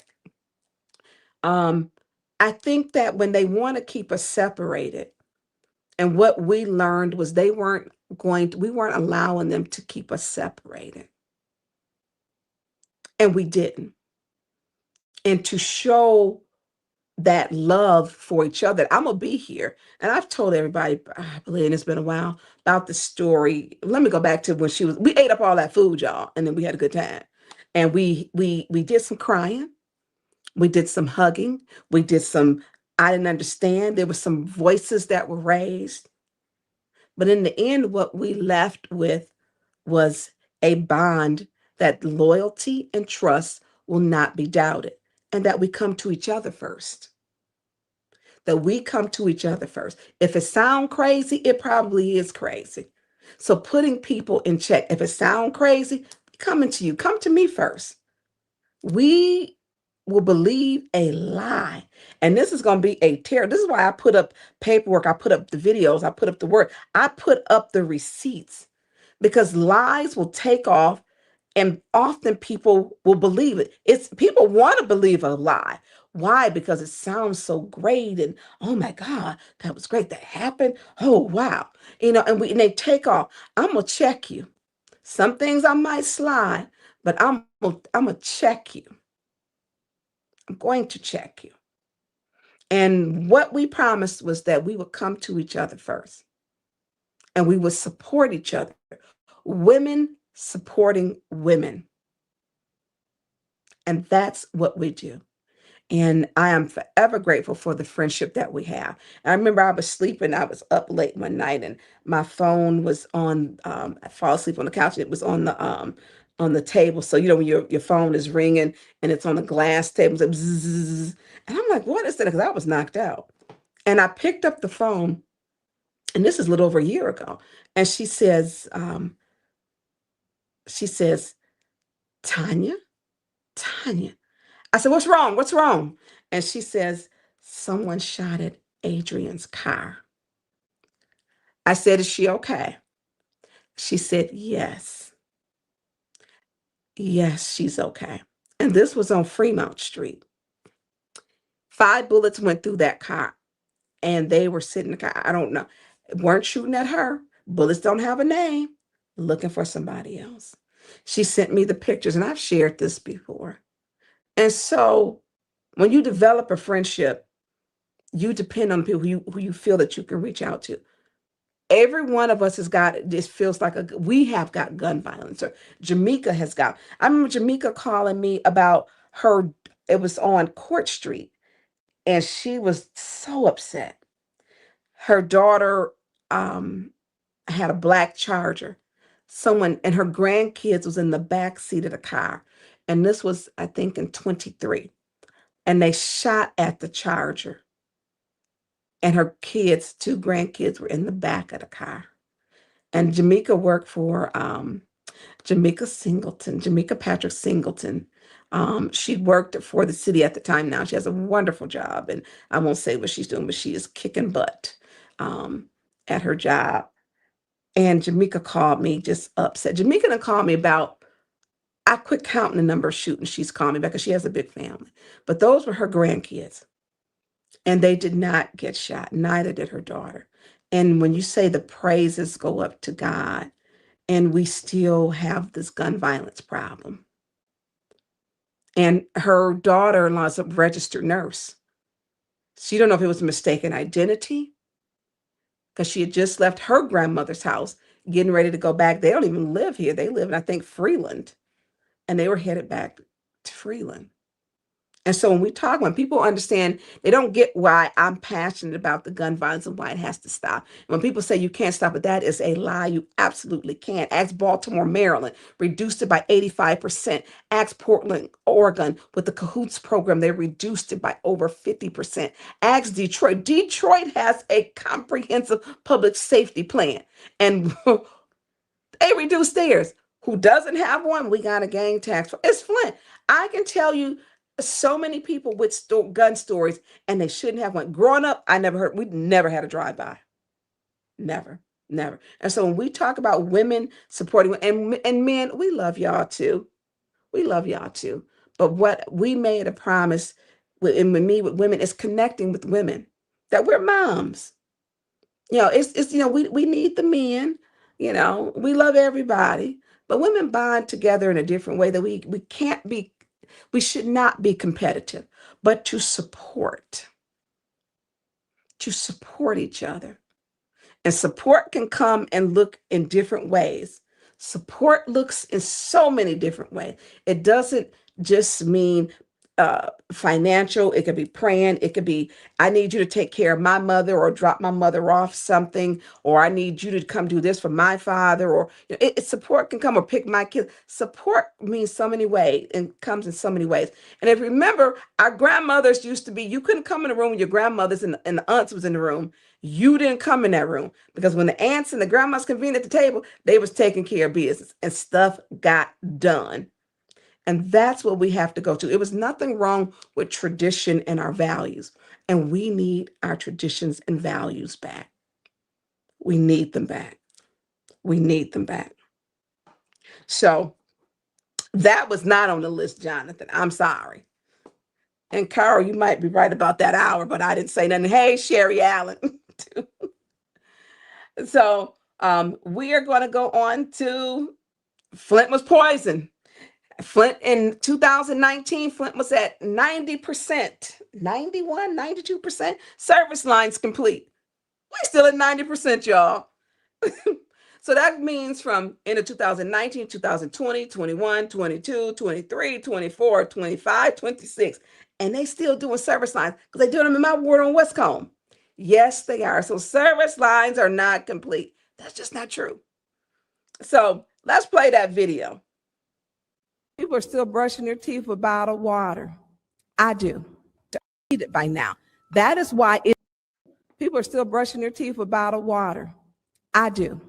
I don't cook with it. I don't wash off vegetables or anything else. Our service lines are not complete. We've been at 90% since 2019. We should have this completed by now. That is why it's important to have a DPW director who is licensed, one who has the qualifications to complete it. We got to 90% service lines completed underneath Rob Benzick. And then we didn't want to give him $36,000 in a grant to supplement his income. That's crazy to me. He did more than just the DPW with his skill set. And we keep getting people who keep leaving with the skill set that we, quite frankly, can't afford to lose. We can't. We look at Court Street turned into lakefront property when they put in the new infrastructure. I called Rob. I said, what's going on? They hit the pipes and they cracked some of the pipes. Why? Because we didn't have a DPW to oversee projects. And we look at these mistakes and we're not learning from them. And we keep shedding them. Mike Brown, Mr. Miller. And this is inexcusable. Aging infrastructure. Not only is ours aged, our infrastructure is aging faster because lead leached and corroded the pipes. It's aging faster than any other municipality in the United States. Because for 18 months, there was nothing added for corrosiveness, nothing. So do we have any applications that are in for, has anyone applied right now that are in the hopper for it, or do we know? No, there's nobody in the hopper, but we welcome anybody's suggestions, any referrals, any resumes forwarded. We'll take all that you want to send our way. Well, then we may as well be doing the job then. I yield the floor.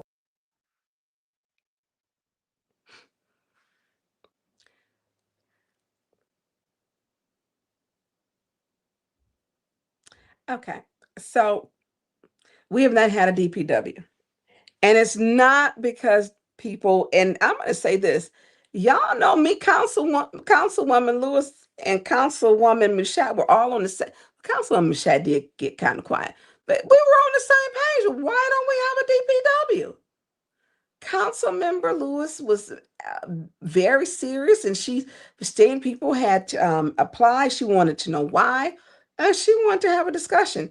We were supposed to have the HR director there. He didn't come, so they sent us a 1.5 page. I don't know what it was. Some BS is what it was. And so it's nice to see the council trying to work together. It was actually refreshing for the people, putting the people first, putting the people first. And so what happened to the DPWs?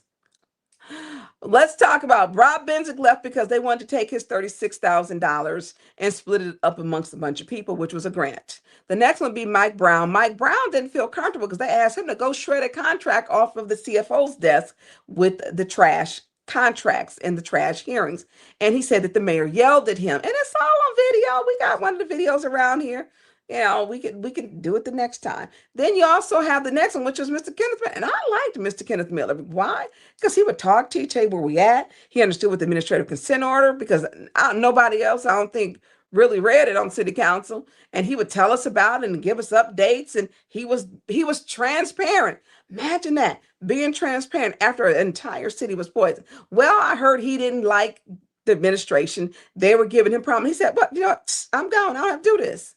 And he left. And so it's not that we don't have qualified people. They don't want to work for this administration. However, if this administration is gone, they said they'd come back. They do not like working for this administration. People have a love for Flint and they want to see Flint do good. But what they're not going to tolerate is being micromanaged, disrespected, an unhealthy, hostile work environment, and people leave. People have said, and DPWs, I'll come back, but not for this administration that is currently here. Won't do it. Flint is still at 90%. They're still repairing and replacing lead service lines. You cannot drink our water straight from the tap without a filter. You can't. I don't, and I won't. And I know they fix them because they fix them service lines in my ward. So let's talk about, remember that we talked about this so many times. Where did the ARPA money go? Remember, they kept saying, oh no, we're going to vote to put the 40 million into the general fund. But in order to spend it, that they're going to have to have council sign off on it. We have to vote on every ARPA dollar that is spent. That wasn't true, y'all, because they've been spending it. Has not happened. So where did the ARPA money go? We know that they're spending it. Let's play the video. Let me understand what legal opinion you requested. I had asked the legal opinion about between the general fund and the ARPA, as well as our request that all expenditures come to us so that we spend according to the plan, because I don't believe that that's happening. So I've asked for a legal opinion to clarify that. And because there has not been a legal opinion, there's been opinions from other sources, what I found out today, but not from the legal department. So then you didn't, I'm sorry, go ahead, I'm sorry. So we are waiting for that. So then you didn't ask for a legal opinion on our resolution, whether or not our resolution was legal and they had to bring anything before us. That was not the opinion you asked for. I asked for, do they have to bring it to us? So, and I need you to give me some clarity as to why you would think a resolution passed by the legislative body of this city. Because we know that items are being spent without us coming to us. What's your request? How do you know that, or what items are you saying that didn't come before us? I've just heard chatter.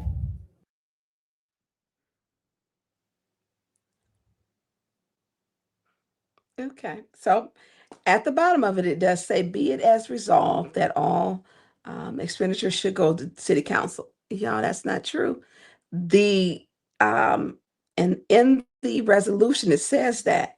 But here's the thing that they got caught up on.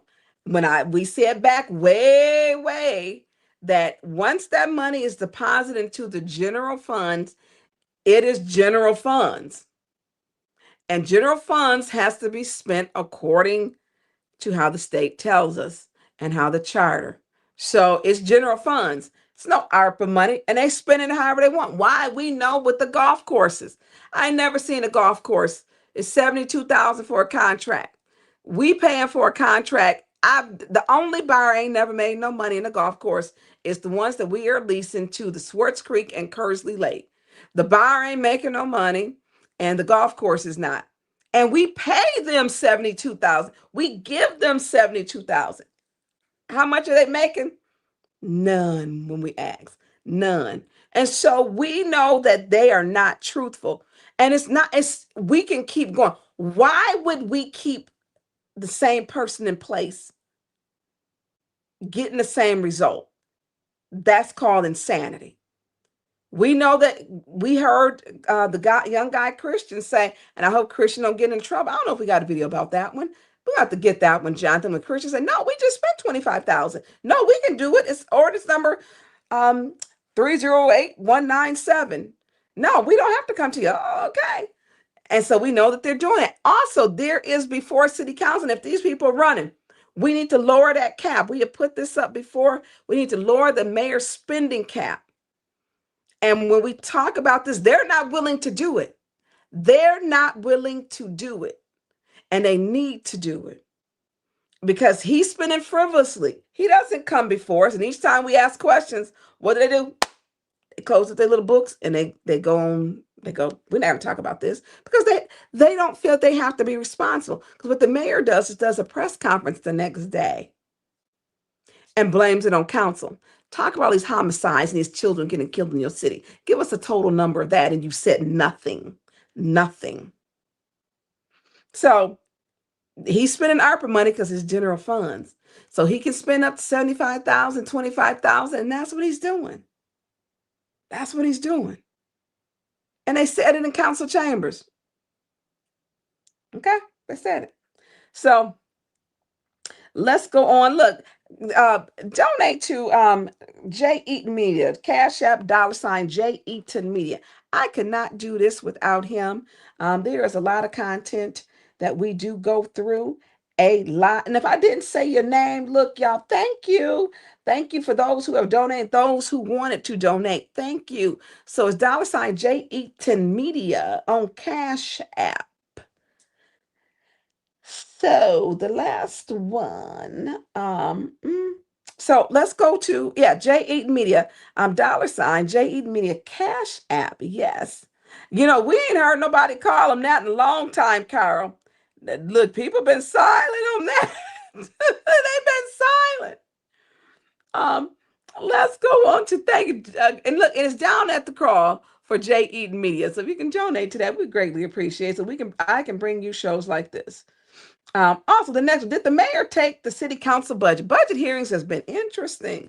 So let's play the video and then let's talk about it.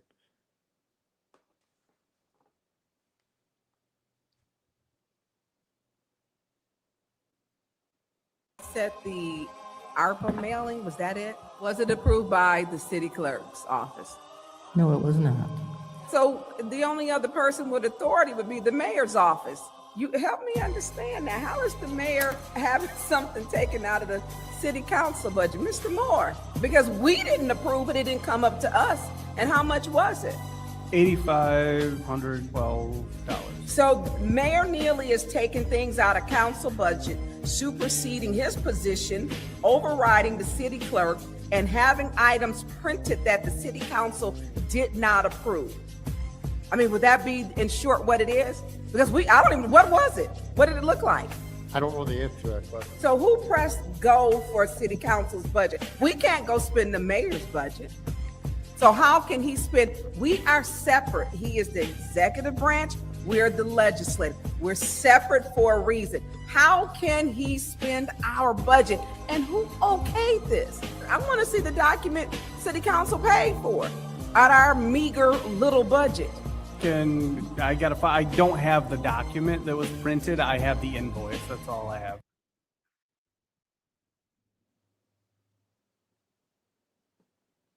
So we now know that what they did was send out mailers for Judy Priestley, Candace Machat. I think, was it just them two? Or was it Liddell Lewis too? And it was not approved to come out that budget. So the mayor, they're stating, of the administration had it come out for them. But we know that, but things have changed a little bit. So I don't know if Liddell is on the outs, but it's not been, it's a little different. It's a little different. So here we have, and the mayor cannot be out of control if he did not have. We're supposed to be the check and balance. The council doesn't have the will to be the check and balance of the mayor. That is a fact. They'll just vote yes. They do not have the will to be the check and balance. They don't. We don't know how much money is being spent. Still haven't gotten the check registry. How are you going to pass a budget you don't have a check registry? People need to be down there raising hell about this. Because when people wanted roofs and furnaces all over, how many did the north side get? How many did the east side get? So he's spending money and doesn't have to be held accountable because city council, 5 votes, do not have the will to hold him accountable. That's not. If it's something that's good, that's going to be for the people, I'm going to support it. But I'm not going to be paying your campaign manager when we know some of that was happening. I'm not going to be paying for programming for students out of ARPA money that don't live in Flint. When we have Flint kids, not going to do that. And so when we dig into things, we got 5, he's getting 5 votes who don't have the will to hold this mayor accountable. He does not. And he makes way much more, this is crazy. So we're going to go on to the next one. We know that we can go all the way back up to Kevin Farley's tape with the guy breaking in the house and telling you what the dope house was down the street. And look, before we get to that one, look, J Eaton Media, $ J Eaton Media, $ Cash. I believe that also, if you're looking to volunteer for the campaign, call me up. Shoot me an inbox. We need teams, promo teams to go out to knock doors with us. Hit me up. Hit me up. If you want to volunteer, hit me up in the box. Look, this is us working together, taking our city back. This is us. This is all of us coming together, block by block, street by street. It's us coming together to say no more. We want and deserve a better quality of life. We deserve that. Our children deserve it. We want an administration with a plan. So let's go on to the next one. We know that we couldn't get Chief Green ain't taking my calls. But we know Chief Green will call and send the people out for some seniors. Beverly Biggs' husband. They called him on that June 2nd, on that sunny day, for a peaceful day protest. He said they were impeding traffic. It was a Sunday. You don't impede traffic on a Monday or a Tuesday at 1 o'clock or 10 o'clock downtown. We don't have traffic. So stop. That was nonsense. But we also know they called him on the Hasselbrink. So he will send the police for some teams. He will do that. But what he's doing right now is making sure, gets election time. They passing all of these contracts. Watch and see. He's trying to get, I'm quite sure, the police union to endorse him like he did the fire department union when he had the 2 little Mitchell boys who died in the fire on Pulaski, which was so sad. Reading that article today that Ron Fonger put out, guaranteed he's saying, you got to vote for me. This is the most money you ever made. Well, inflation went up. I mean, you don't take a salary in reverse. And so stop using the play on words. Guaranteed he's going to be trying to get the police union's endorsement because that's what he did. And I heard he has not signed the contract yet until he gets the endorsement. I wouldn't give him an endorsement. I would sign a Daffy Duck, Daisy Duck, Goofy, any Disney character. I would not allow him to hold me hostage because you know what? He didn't pay them enough anyways. He also did the sergeants, lieutenants, captains, and sergeants. That was the article today. So he giving you whatever you want right now for the police. Why? He wants their endorsement. He wants their endorsement because he wants to win. We don't need no more Neelys. We don't. It has not been productive for our city when you can't even acknowledge what's going on. It's crazy to me. It's crazy. No more Neelys. And so guaranteed after we looking at that, they'll come up with an endorsement. And it's not a good idea for the union to endorse one with that article, well, with the one that the city attorney came out with fees and things. This is not a good time. I think they need to stay neutral. They need to stay out of all of this. The mayor don't have your best interest because he told them when Mayor Weaver was coming in, I'm going to give you a raise. Then when he got in, he didn't do it. And he's always behind on everything. And he uses that. Don't let him use y'all. Don't do it.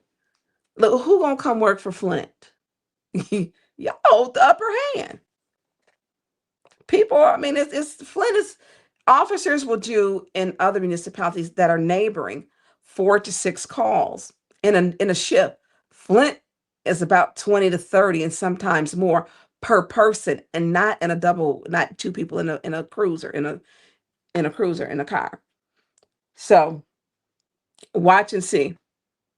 So the next one, we know he will call the police on the and I feel sorry for the police. Just like remember they used to weaponize the police in council chambers to arrest you for doing everything. Remember that? They stopped in November because it was election season. So that means the whole time that they probably shouldn't have been doing it anyways because they knew how to act. They stopped all of that. They stopped. Nobody's gotten arrested since the end of October or put out. Nobody. They have not. Why? It's election time. It's election time. So we know that Hasselbrink, he split the seniors up. Mayor Neely is divisive. He split the seniors up.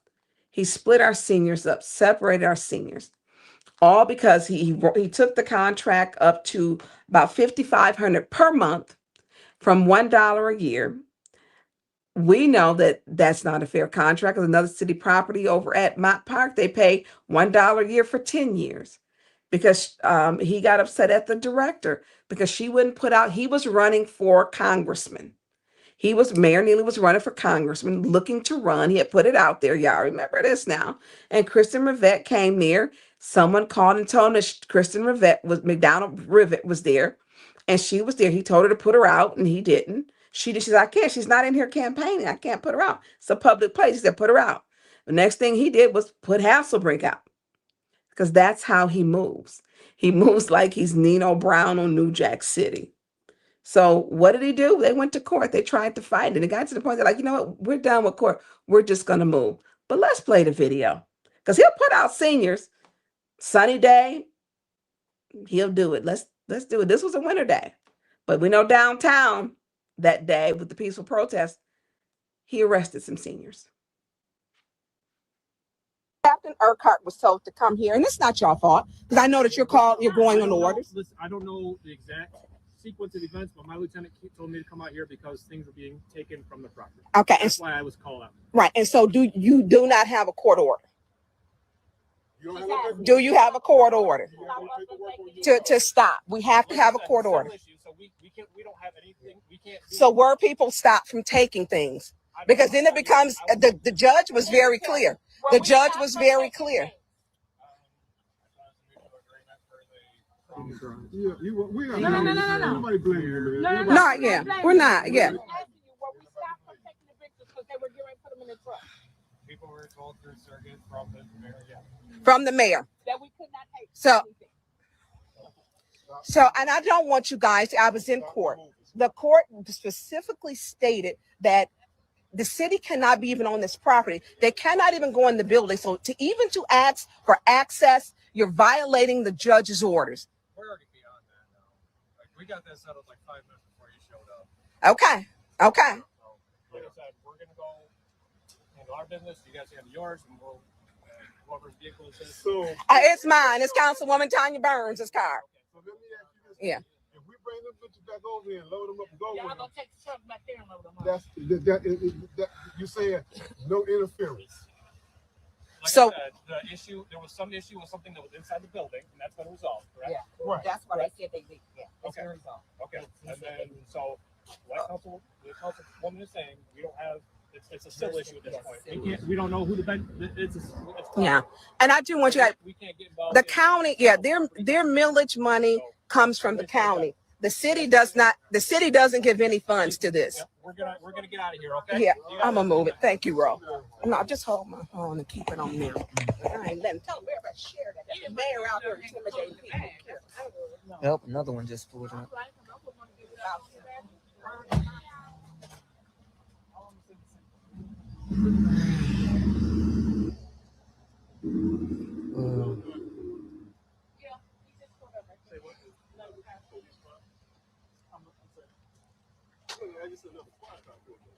Yeah, they pulling out now. They said our issue's been resolved. So I need to get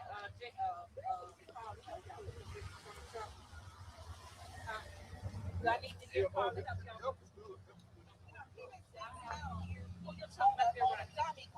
and I'll have Paul help y'all put up in mission because he out here using the police force to intimidate people. Look, y'all see this. Share this. This is Mayor Neely. There were 8 cars out here intimidating, stopping them. The judge stated very, look, there goes one. Look, they lining up. There's no court order. I should not have to be called or nobody else with this. This was the mayor's decision. They stated the mayor sent them on this dummy mission. Mayor Neely sent them on a dummy mission. Well, let me tell you what else they did. We had a rental here. Remember they tried to get the rental shut down? We had a rental here on Saturday. They sent the police out here to check people for alcohol during the rental, and they weren't supposed to be on the property. They ain't supposed to be here. So this is clear. Y'all share this out. Share this out. This is an abuse of power and authority. Abuse of Mayor Neely's power and authority. Sending all these cars up here, and he ain't got no right to be up here. They didn't even know what was going on. Sending them up on that's just wrong. You know, he's sending them on a dummy mission. He don't even have no authority. It was said very clearly, the items in it first, they can't be here until after the eviction. You know, listen, you need to, What kind of party we got going on tonight? the one I wish I need to be at, because they claim the singers be whooping it up. You know, that's probably they're going to get you. Out here, goddamn. So go ahead, Beverly, talk and tell what happened. Okay, so first of all, the first thing that happened that I just found out today, we had a rental on Saturday. Their attorney had asked the judge to not allow us to have any rentals, and the judge said, "No, I'm not doing that." Yes, you do. So they're here celebrating a birthday, no alcohol, and here comes a bunch of cops in the room checking to see who's got alcohol. They're not supposed to. That's illegal search and seizure. What is he doing? I don't know how it happened. I'm gonna get those details for sure, but I know that it happened because it was reported to my staff today. I was not in the building when it was reported. Number 2, they had the city come in yesterday. The city employees come in yesterday to do a walkthrough. Okay, in court, what did the judge say? Leave them alone. They cannot be on this property until when? We are gone. March 3rd. And we will be gone March 3rd. Okay? So I shut it down. I told him. So Lee was here. I didn't even know Lee was here. The fire inspector was here to follow up on an inspection he had done where Lee was supposed to have some work done. The work hadn't been done. He was following up. And then I said, I haven't seen Lee. They said, oh, he's down the hall. I said, where? So I called him down. I said, why are you here, Lee? He said to do a walkthrough. I said, not today. I said, you can do a walkthrough on the 3rd. So then here comes somebody else. I don't know who they are. He told me his name. I don't remember. Small, little, something like that. Then here comes Tiffany. And I told her the same thing. You won't leave. He's in the utility room with the fire inspector, but there will be no walkthrough today. I shut all of it down. Now here comes this. So how many police cars showed up? More than 8. There were 9. There were 9. And God, I prayed that nobody had an emergency, but one of them needed to be there. So you started moving out, and then what happened? We weren't even moving out yet. So what happened is my brothers are pulling up the benches that we spent. I remember that. $10,000 for, right? So that we can get them secured. They came and told them they couldn't move nothing. It's not true. Nothing. What did they say at the county today? The county said that everything that we own, we can take with us. They can't stop us from taking nothing. The other thing is, they changed it up and then said no, they can't take nothing out the building. Then when my staff locked the door because the building is now closed, then they got well, let's start hooking folks up since they want to lock us out the building. Who said that? The police? The bald-headed guy. Oh, and Cliff, the dog whisperer. The one who ride around with the canine. Yes. Well, let's start hooking folks up. Pulled out his handcuffs like we were supposed He pulled out his handcuffs to intimidate you? Yes, he did. Harold was on my attorney was on the phone, and he was telling them, leave them alone. You have no right to be there. You have no business interfering with them. You do not have a court order or whatever else Harold said. I ended up giving my phone to Rose because they were and I had to go sit down because I'm in pain right now, right? But it's just a bunch of bull. It's just a bunch of bull. We have played by your dirty rules. We have done everything we're supposed to do. You left them. You leaving? You're not appealing it. You're not appealing it. Let them have it.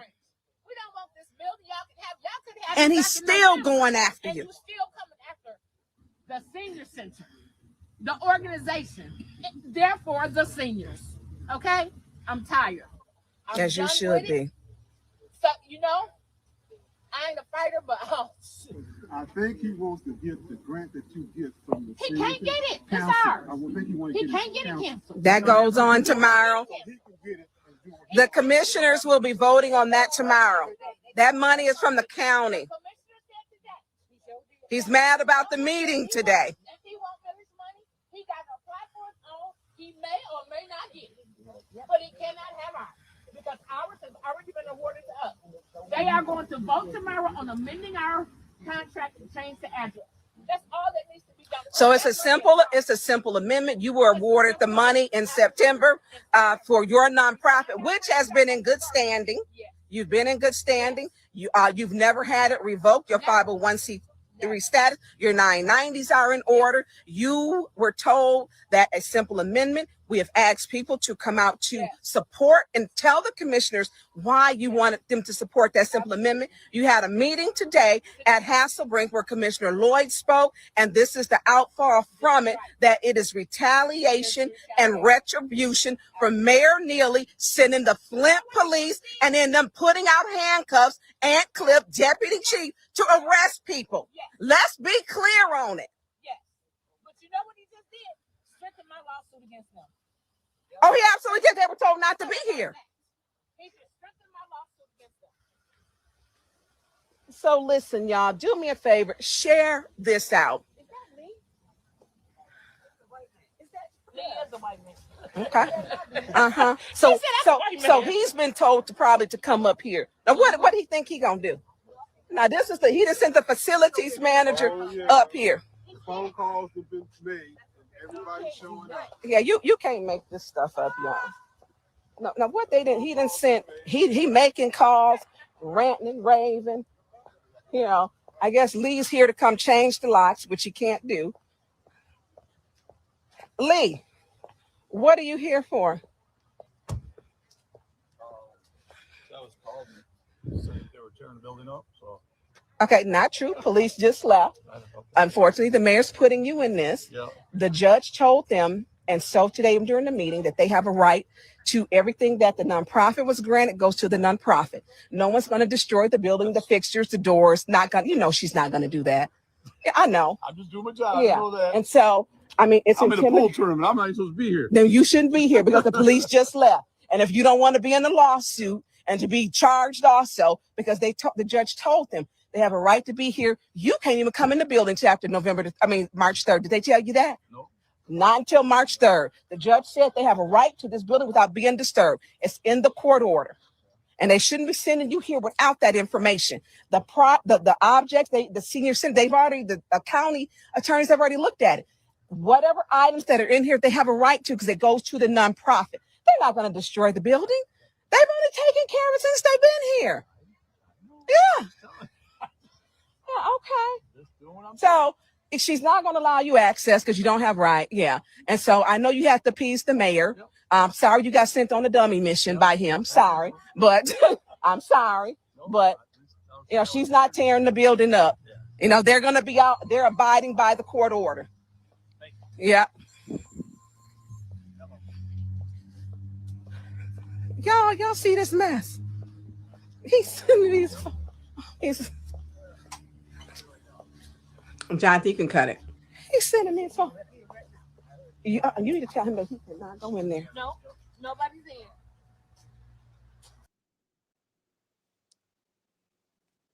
So, and this one, he actually had, oh my God, he was sending people up there like almost every day.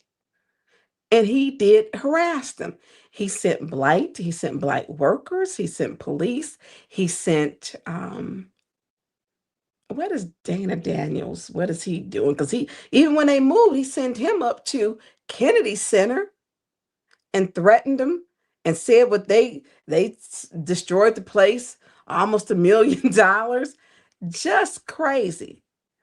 And then he had them at Hasselbank where there were gunshots. Yep, there were guns. And the gunshots would have been, right after I walked back over. So I cut that right before the gunshots. There were gunshots in the background. It was a few more minutes left on that, but I did cut it. There were gunshots. You could hear it in the background, which we think, we get used to it.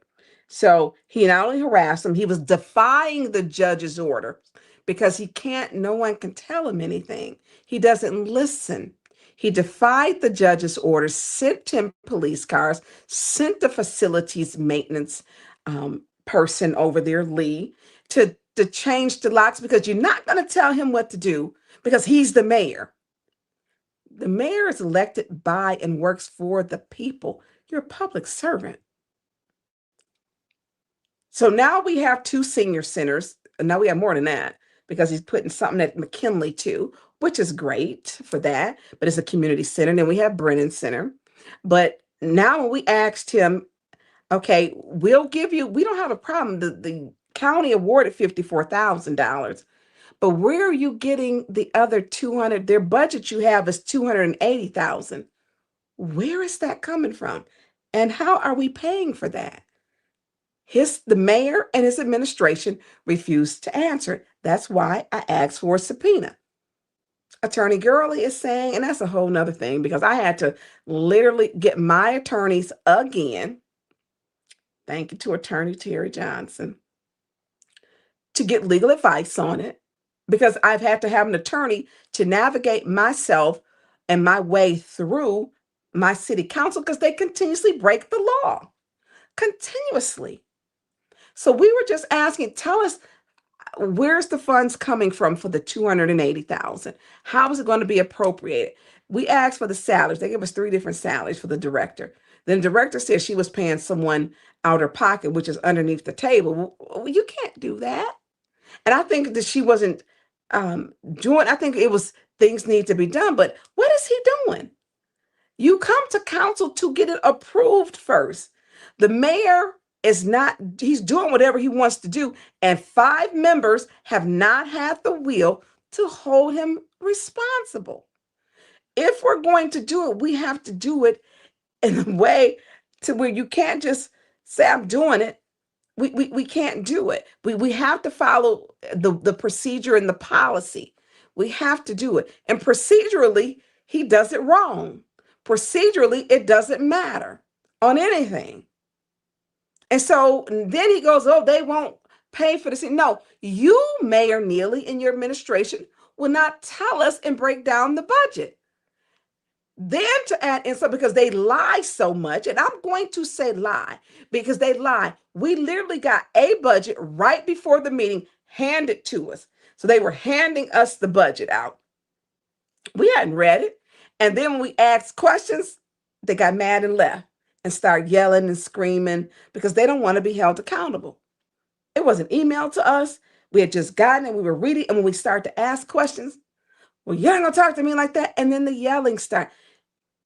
They don't feel anyone there that they have to be responsible. That's why it is time for a change. We work for the people. I understand clearly it's my job and my elected position. I work for the people. I understand that. And if I felt I could make a more effective change, I would stay in my council seat, but I can't. And that's why I need the support of this community, which is why I'm running, because we have to make sure that we're being held accountable, that we're providing transparency, confidence in our local government, accountability in our government, and providing real plans, real vision, and bringing our community together. We don't have the right to give anyone directives. It's not our job. We can't per the Flint City Charter. And it's time for real results. They don't get it. We just simply ask, tell us what the budget is for the Mays Center. And they literally gave it to us right before, and then just they do what they want to do. He wouldn't pay for the building at the Huntington Bank. Bypass council. He bypassed council with everything. Why? 5 members have not had the will to stand up to the mayor. 5 of them have, and it's a lot of people running. And some of these people running probably should use that. Because we're the check and the balance. We're not supposed to be the rubber stampers. City council has a responsibility to ask questions and not be the rubber stampers. And I want to be perfectly clear when people say you cannot stop violence. You absolutely can curb violence. You have to get to the root of the problem. Not doing anything is a problem. Not talking about it is a problem. Baltimore, Maryland, comprehensive public safety plan, reduce violence with intervention, prevention, and with violence disruptors. It's a great plan. Detroit has a plan. Portland, Oregon has a plan, and it works. I don't believe that when you don't do nothing, when you allow people to say nothing's going to, that's not true. The data shows it's not true. We have to start coming together and feel good about where we live at and to care, get involved, build a bond, and build each other up as Flint residents. We need to start feeling good about where we live. And we have to change some things. I can get the police chief to take my calls, but maybe he can go find out what happened with Kevin Farley's video. Because if you ain't taking my calls, I'm going to talk about the crime on here. And I'm going to keep talking about it. And I'm going to pull it out. Because one thing I'm not going to do is keep allowing, when I have sent you Chief Green before, 2-3 days before, a 14-year-old girl was shot in the back, a text message, an email, and a phone call, and you didn't answer. And the girl was shot, giving you the shooter's name. People don't know. And we have went and gotten where they have shot up houses on Terrace Drive. And with Arthur Woodson, taking families out and taking them to safe houses. He'll tell you. So there's some things that when you're working behind the scenes, people don't know. I don't want our kids I don't want to keep burying them. I hate rest in peace t-shirts. I don't want to see another child on there with rest in peace. Let our babies, our kids live. Let them live. Let them thrive. Give them something to live for. That is all of our responsibility. It's all of ours. So, I know that was a lot. I went over. I said I was going to do an hour, 15 minutes. I went over, y'all. And we're going to start doing some more shows. I don't have to do longer shows. This one hasn't been that long, though. I want people to know you got to know about Flint, to care about Flint, to do something about Flint. You got to know about Flint and care about Flint to do something about Flint. And it's time that we put people over politics. Not ever did I think, and I'm going to tell you, and people did, I know what's going on in Flint. I know it's going to take the community. I know it's going to take people coming together. I have met with, talked to, I had a forum for Dr. Abdul El Said. We had almost 200 people there at the Ferris wheel because I want people to say, when you come to Flint, you don't get to bypass Flint. Not the people. Not the people. You cannot fill out little index cards and ask questions because our questions are longer than an index card. We had almost 200 people there. It was packed from front to back at the Ferris wheel. Front to back. There was no sitting room. Front to back, left to right. It was packed and people wanted to know what you bringing because the conversations I had before, y'all know I'm holding to the fire. We need somebody up there to get us money down here to get it appropriated to you. That's how it works. And I'm not, if you're not talking about putting Flint first, front of the line, Flint. We need resources. We didn't break Flint, and the government is required, should be required to fix Flint. They poisoned Flint for over 18 months and left us here, fending for ourselves. The money never reaches the residents. I want to make sure the money and the funds reach further into the neighborhoods. And so when we talk about that, and I met with Congresswoman Haley Stevens, met with her a few times, talked with her several times, and also met with Congresswoman McMorrow, because they all want Senator Gary Peters' seat. I want to know who's going to sit in that seat. Because I want somebody who will give us some real action, do some real work, let it trickle down so we can have real economic development, so we can have plans that are sustainable, so we can have real measurable growth. If I did not feel I could work with the community and work with other, I'm going to say elected officials, I hate politicians, the name, I wouldn't be running.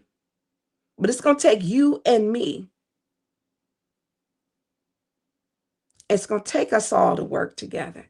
Flint has a future. We should be a vibe like Detroit and the smaller little town. We should be having growth. We got to get the people who are in the way of stopping us from growing. Tell you what I won't do. I won't do like Mayor Neely and try to run away Mott Ridgeway White with being disrespectful, making comments to a person, to Jordan Sheraton in his book in a live recording. We got to work with Mott. Flint could have been like Gary, Indiana, if we did not have the Mott Foundation. If we did not have it, we could have been very well, because the industry was gone. We could have been just like Gary, Indiana. We have to work with our philanthropic donors, not shame them like he did. Remember how many times did he have, would not appoint Phil Schultz to his seat for the Hurley board? How many times? He has no problem going after our philanthropic donors instead of partnering and working with them. He goes after them. He tries to embarrass them instead of saying, what is the vision that we have collectively together? Because we're stronger together, Flint. And we don't need someone who doesn't believe in that. Building our families, building our foundations, and bringing our community together. And sewing the thread that's keeping us together to grow. So, I mean that. I mean that part.